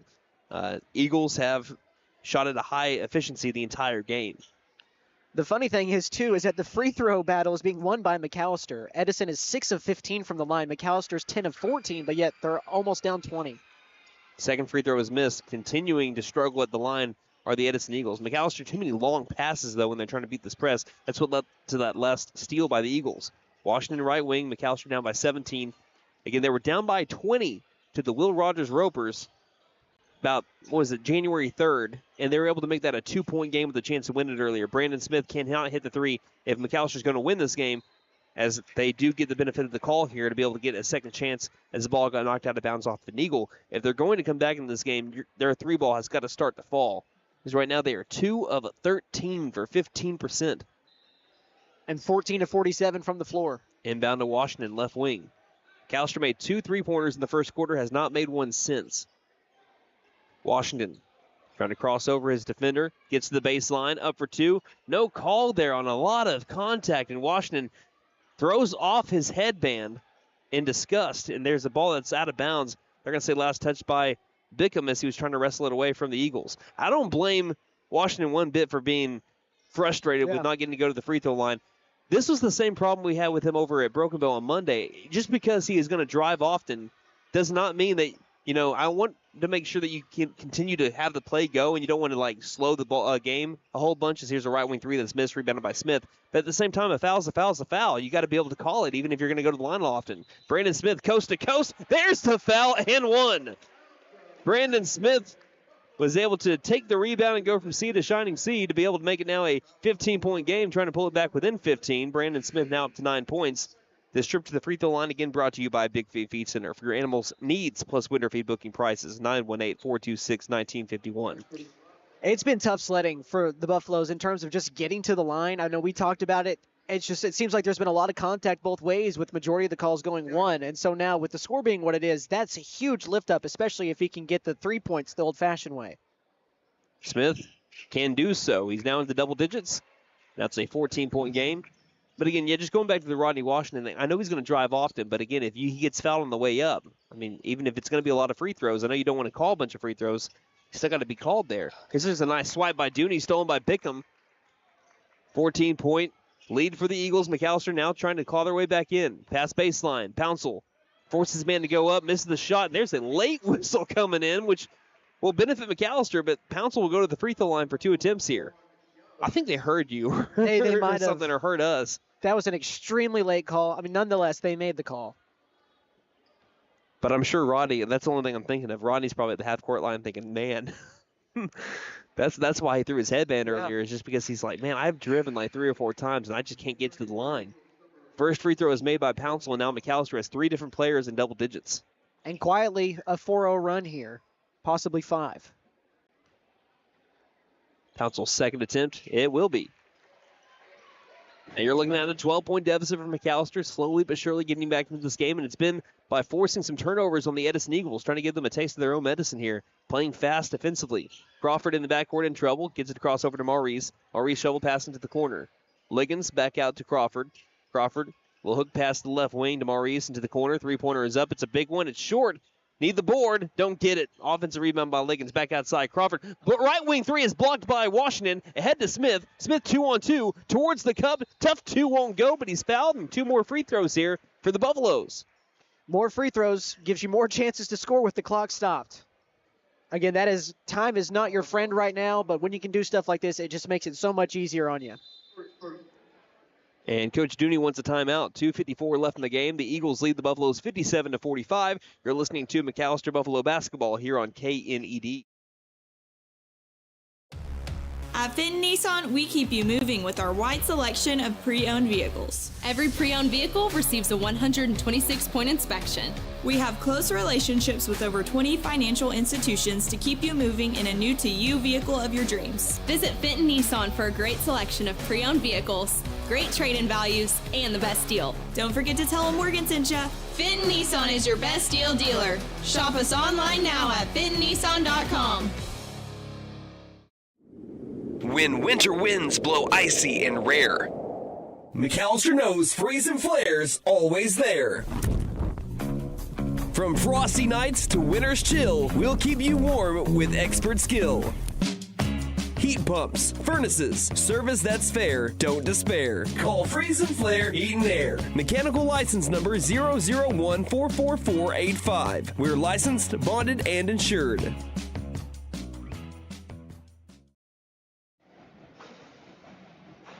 .254 left in the game, but McAllister's been able to cut it to a 12-point deficit. Still a lot of work to do, but we have Brandon Smith at the free throw line trying to bring it back to a 10-point game.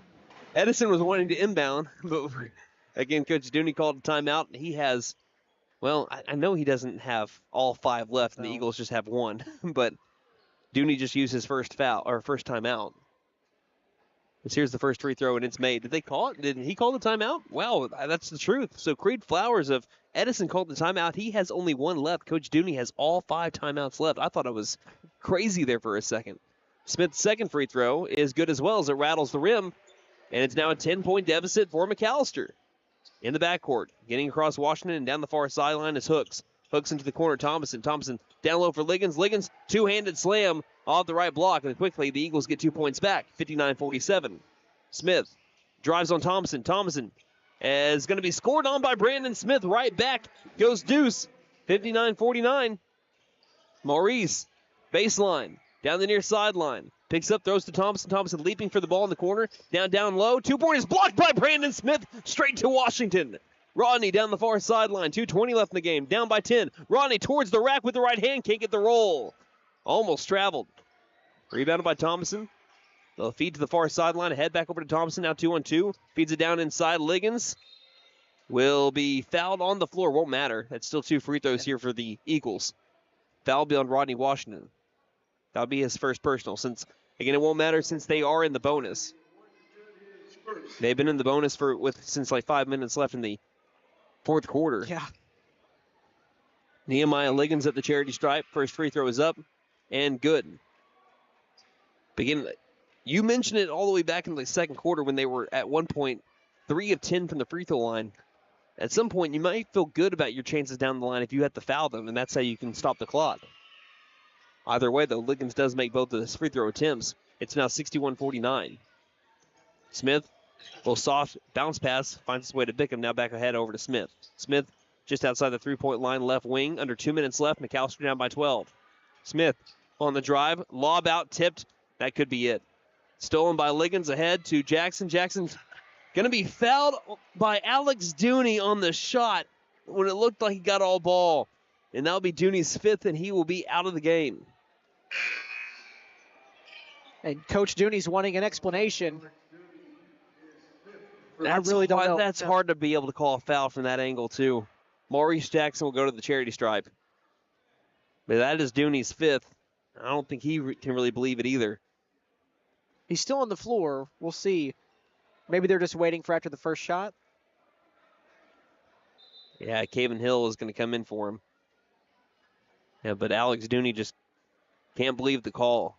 It's a tough call, especially when you're trying to come back up to this point, but it might be, as you mentioned, this might be it right here, especially with the free throws as it's already a 12-point game. Maurice Jackson's first is good. He's got 9 points. It's now a 62-49 Eagle lead. Just to get into double digits, Uno can do so.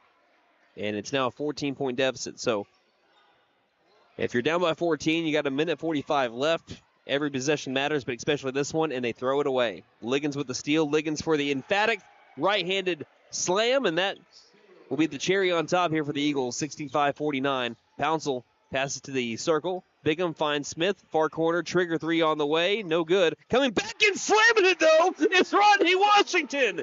Says, I'm not going to leave here until I get mine.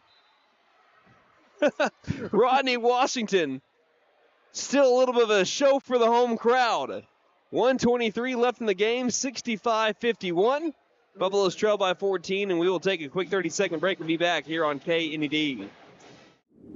When winter wins. Patriot Chrysler Dodge Jeep and Ram in McAlester says to all Oklahomans, your voice and your dream to buy a new or used vehicle starts today at Patriot CDJR in McAlester. Take $17,000 off Ram 1500 trucks or get 0.9% financing for 72 months. Take $15,000 off 2500 Bighorns. Together, we will make Oklahoma car buying great again. Patriot Chrysler Dodge Jeep and Ram in McAlester. Ram MSRP 57605. Bighorn 76845. I know it doesn't matter much to Rodney Washington because someone was really excited for the McAlester team here as McAllister's trying to get the ball back down by 14 with a minute 18 left. Here's left wing. It doesn't mean much to Rodney Washington, but a lot of McAlester players, as Bickham has a steal now here. 3-on-2, doesn't have the numbers, doesn't care. Goes up with the 2 and is blocked by Thomason. Offensive board, Davian Pouncil gets the put back in. Makes it a 12-point game with 104 left in the game and a 65-53 game. McAlester trailing by 12. But as I was going to say coming out of the break, I think a teammate of his came up to him and said, hey, dude, you just dunked on him. And he said, look at the score. And so Rodney, it's just another day at the office for him to be able to have dunks like that. But 65-53, McAlester trailing by 12. It's still not technically over. I mean, McAlester just needs to be able to score at a rate in which they haven't been able to score. They're going to need threes down the line, in which McAllister's only made 2 and not a single one since the first quarter. So, Chase, any hope here for the Buffaloes with 104 left? You're going to have to get steals, and they did a pretty good job of it for a moment there for about a minute or two in that fourth quarter to kind of crawl back into it, make it a 10-point game because they were down by as much as 17. You've got to get more steals, and, hey, 4 threes, and you tie the game up here. So that's what you got to hope for. A lot of ball left. Fans love saying that, don't we? Crawford's got the inbound there. Pass that to Thompson. Thompson to a trailing man, finding Hooks. Hooks passes to the right elbow over to Crawford. And now, again, the Eagles just trying to play keep away. Double team, though, is Crawford. Again, only one timeout left for the Eagles. They can use it here at one point. But, again, Bickham, at some point you got to be able to foul. Maurice Jackson is going to be the Eagle to go to the free throw line. And now a technical foul called, and it's going to be on Bickham. That becomes his 5th then. If it wasn't already, that's his 5th. So the foul and then a technical foul assessed to Bickham. Or excuse me, Bickham got the foul, but there we go. I had that backwards. Sorry about that.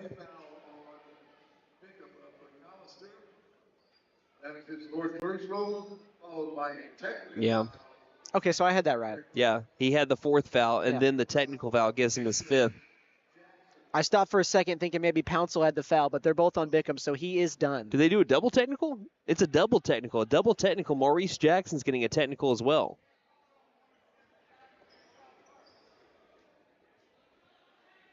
So they're now explaining what happened to the coaches here for the Edison Eagles and Creed Flowers. Wesley Phillips. Shouldn't we be having our technical free throws be shot first? Yes, yeah. So that means Maurice is going to get 2, and then McAlester will get 2 on the other side. And then you should. What are we doing? Why are they having McAlester players around Maurice if we had a double technical? Unless we're shooting the free throws for the first foul? Well, why should that? I don't know. That's the answer I've got. Because if he misses the second one, then it's just back to play. First free throw is made. I mean, Chase, you played basketball at the varsity level for McAlester. I'm leading to your expertise. I'm with you. Normally the technical free throws are shot first, but... No, we don't get any technical free throws. No, I don't know if I've ever seen that. Which I wish that we would have had those officials when we played Ada about 5 years ago. We would have never had a comeback win for the Ada Cougars. Come on. I don't know if I've seen that. Usually if it's a double technical, both teams get free throws. But again, I could be outside of my knowledge here, so I'm not going to say much more because I don't want to look like an idiot. Here's a pass out to the left wing. Washington couldn't handle it. Stolen again by Maurice. Maurice driving in, 2 pointers up. Oh, and that's the second time that's happened tonight where it looked like it was a clean swipe, but Pouncil's not going to say anything. That was swiped loose. And it's going to be on a shooting foul. It'll be called on Pouncil. And some of the McAlester faithful is heading for the doors on this Friday night. And some other ones are letting their opinions be voiced. Maurice's first free throw is made. It's been tough. That's where I guess I'll leave it. It's been tough in terms of calls. It's been tough tonight for McAlester. Well, I know a lot of McAlester fans are just saying, like, I'm just going to share what one opinion was said. Someone said, do we call blocks? And that looked like Dooney, and now Pouncil had each a block. And here's a banked 3 by Rodney Washington. Pulls McAlester back within 12, but it's going to be too little too late here. That's McAllister's first made 3, by the way, since the first quarter. As Thompson quickly gets 2 back the other way to make it 70-56. 5 seconds left. Brandon Smith down the floor, high dribble. Dribbles in towards the rack, up for 2. Too strong with the shot. Rebound by Edison, and that will be the ball game. The McAlester Buffaloes fall to the Edison Eagles in the final score of 70-56. But the McAlester Buffaloes will be going to Tulsa next week, actually. It'll be a week from today. Well, they'll travel to Tulsa Edison for a chance to get the Eagles back. But as of right now, the Tulsa Edison Eagles, they do jump McAlester in the 5A forward standings. And in fact, depending on how Tahlequah played tonight, they could have jumped McAlester as well. So tonight, McAlester could fall from 3 to 5, but there's still a lot of district play left. Again, we have Will Rogers next Tuesday back here at the MAC. Then we have at Tulsa Edison next Friday. Hugo's the Saturday game. That is non-district. Then we have Tulsa Memorial on a Tuesday, at Pryor the following Friday, and then Tahlequah the next Tuesday. So there's still a lot of district play left, but Edison gets a big one here tonight at the MAC. Final score 70-56. We'll take a break. We'll read our post-game stats when we return. You're listening to McAlester Buffalo Basketball here on KNED. McAlester Direct Primary Care offers 24/7 access to your provider, deeply discounted rates on labs and imaging, more time with your provider, same-day or next-day appointments, and even home visits for a flat monthly membership fee. We now offer hormone replacement therapy in addition to our other services. For more information, please stop by our office, McAlester Direct Primary Care at 6th and Carl Albert, or give us a call at 918-233-6522. Stipe Law Firm, your first call when the unthinkable strikes for over 80 years. We focus on wrongful death, personal injury, truck and oil field accidents, insurance bad faith, probate, end-of-life preparation, and Social Security disability claims. We are here to advocate for you in all of your legal needs. We are a full-service law firm with over a century of experience representing Oklahomans across the state, professionally and discreetly. We win our cases in courtrooms, not on social media. Call today, 918-423-0421, or go online to stipelaw.com. Running into an old friend is nice. Running into a total stranger, well, not so good. Now, you don't need help from Buck Wilson Frame and Body Shop for those greetings with friends, but if you have one of those unwanted encounters with a stranger, give Buck Wilson a call at 918-423-3161. They are expert craftsmen, specialists. They can straighten out your situation. Buck Wilson Frame and Body Shop, 103 East Oklahoma, McAlester. Again, call 918-423-3161. Now we celebrate. Hey guys, it's Sam from Sam Wampler's Freedom Ford in McAlester and Eufaula. From now until the end of January, we are celebrating 10 years of serving and being a part of your community. We'll be running some of our biggest sales and service specials ever, so if you need a vehicle for the family, a truck for your business, or some economical transportation, we have it for you. So come make it happen at Sam Wampler's Freedom Ford in McAlester and Eufaula at our 10-year anniversary sale. So, checking accounts. There seems like a ton to choose from, right? I was looking for one that didn't charge monthly fees, with bounce protection, and had mobile banking. I found the Bank NA. The Bank NA has been voted #1 for 10 years in a row in the McAlester News Capital's Reader's Choice Awards. The bonus is that they're local, so the money stays in town. Call 918-423-2265 or go in to find what you need in checking options. The Bank NA. Strong, secure, and ready to loan. Member FDIC, Equal Housing Lender. At Fenton Nissan, we keep you moving with our wide selection of pre-owned vehicles. Every pre-owned vehicle receives a 126-point inspection.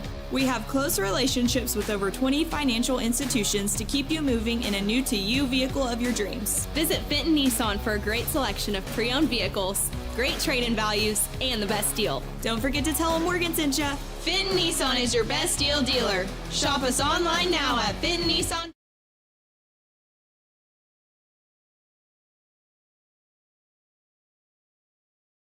Oklahoma as we had a little bit of trouble there with the camera but hey, what's going on? This is Brandon Green, Chase McNutt here to my side as we had the McAlester Buffaloes fall to the Tulsa Edison Eagles tonight. 70-56 was the final. The McAlester Lady Buffaloes, though, they won their fourth out of their last 5 games with a 46-41 win, but we've already kind of recapped the I'm sorry, I'm distracted as we have dodgeball night here tonight over at the MAC, which again, you and I both really enjoyed dodgeball night when we were with the McAlester high school. So Nate and I enjoyed it when we were past our prime. We actually got to play it a couple years ago. The last time they had dodgeball at the Bob Roman Gymnasium, they invited us to be able to help fill out the entire bracket. And doggone it, we won the whole thing. I don't think they expected that. But anyway, that's not what we're here to talk about. We're here to talk about the McAlester Buffaloes as, again, they fall tonight 70-56 to the Tulsa Edison Eagles. We'll look at our stats first and then give our final thoughts. Again, Barlow Built Performance and Automotive, they're giving you your post-game stats, and they are your full-service automotive and transmission repair shop, brake work and heat and air repair, plus we do MIG and TIG welding. We're McAllister's only full-time exhaust shop from race cars to your grandma's cars. We do it all. We sell tires and wheels. Barlow Built Performance and Automotive, 2201 North Main Street in McAlester. Open Monday through Friday, 8 a.m. to 5 p.m. Call 918-318-0323. Chase, take it away. Well, it was a rough night sledding tonight offensively, unless your name was Rodney Washington or Davian Pouncil. Rodney Washington tonight had a game-high 27 points, shot 10 of 19 from the field, knocked down 2 of 6 three-pointers as well. Also was 5 of 7 from the free throw line, and I believe all those were in the first half on the free throw side of it. He had 7 rebounds, 2 steals, and 4 blocks, which is just insane for a guard. If you combine that, it's a new NBA stat called stocks. He had 6 of them tonight, combined steals and blocks. So if you want to get, on the analytical side of it. You can say just stonks going up. Stonks. And for Pouncil, he had 13 tonight. He was second on the team in scoring. He shot 4 of 11 tonight. He was 0 for 2 from the deep ball, 5 of 6 from the free throw line. He had 7 rebounds as well, 2 steals to go along with it. And Brandon Smith, he had a tough night from the floor, but he did finish with 10 points. He had 3 shots made out of 16. He was 1 of 4 from the three-point line, but knocked down all of his free throws, went 3 for 3, also threw in 4 rebounds. He had a steal and a block as well. And then for Devion Bickham, he had 3 points. He also had 6 rebounds, 2 steals, and a block as well. And then for Alex Dooney, he had 3 points tonight, 1 rebound, 2 steals as well. And he was the lone player to foul out, and that was late in the fourth quarter. Now for the team stats, shooting for McAlester, it was really the story tonight. 19 of 57 from the floor. Do you remember the number at halftime? I don't quite remember. It was actually, I believe that I have it. You wrote it down, I believe, on the back of the sheet here. So they had made 9 shots at the half. They made 10 in the second half. So that is not going to win you a lot of ball games. No. Offensively, 33% from the floor compared to Edison, who was 26 of 47. So they made 7 more on 10 less shots. That's 55% from the floor. They were 5 of 13 from 3, which is a 38% clip. And then the free throws actually ended up almost evening out for the most part. McAlester was 15 of 19 for near 80%. Tulsa Edison was 13 of 24 for around 54%. And McAlester won the rebounding battle. It was close. It was 31 to 27. But the fouls, McAlester was a good amount above Tulsa Edison, 22 to 16 was the foul count. That's actually closer than I thought that would end up being. McAlester had 9 steals tonight, but they also had 14 turnovers compared to 13 for Tulsa Edison, who came away with 6 of those being steals. And McAlester, they had 9 steals, which it's a pretty good night defensively. You have 9 steals compiled with 6 blocks. I mean, it's really not bad defensively. The biggest thing that we both talked about was the finishing inside, and I do think that is what separated them on the scoreboard tonight. And McAlester, I mean, they're a little bit of a streaky team when it comes to that, just being able to score in contact. And when it wasn't falling here early, McAlester was going to be behind the 8 ball, especially when you had Edison on the flip side. That you mentioned it, they shot 55% from the field during the entire game. Even if you're shooting at a 45% clip, you don't really find yourself in a chance to win those games. I mean, look at a lot of the NBA games that you watch, and you see them shooting plus 50% or close to 60%.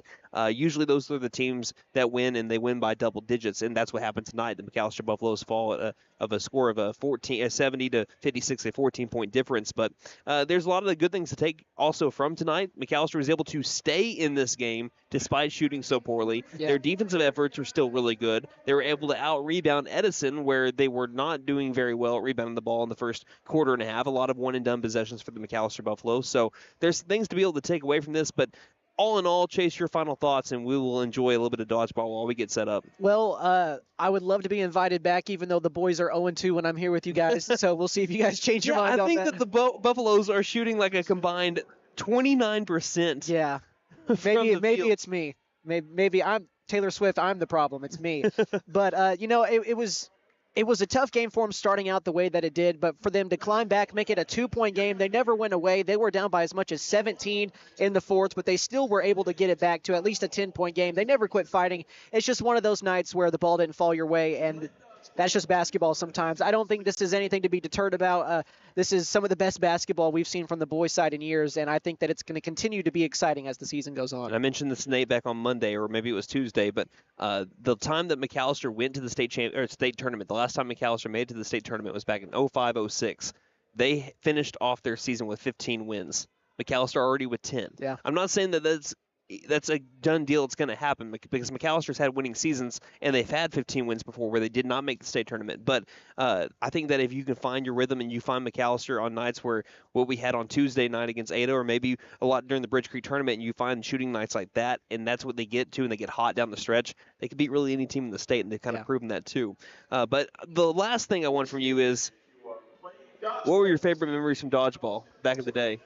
Dodgeball, probably my senior year. It was me. I don't know if you guys remember these names or not, but it was Nate, me. if you want to get the camera on the kids playing dodgeball, they're about to. They're getting ready to go. It's a much smaller turnout also, I should say, than what we used to have. But it was me, Sean Bryant, I believe it was Taylor Compton and Taylor Gunyon, and we dressed as, me and Sean dressed as the officers from Reno 911. How short were the shorts? They were extremely short. I have a picture of it on my Instagram. I'll show you here in a little bit. But we actually got I know the picture. I've seen the picture. They were extremely short shorts, not super flattering. But we got all the way up to right before the championship game, and that was where we lost. We didn't make it, and it still eats at me. So.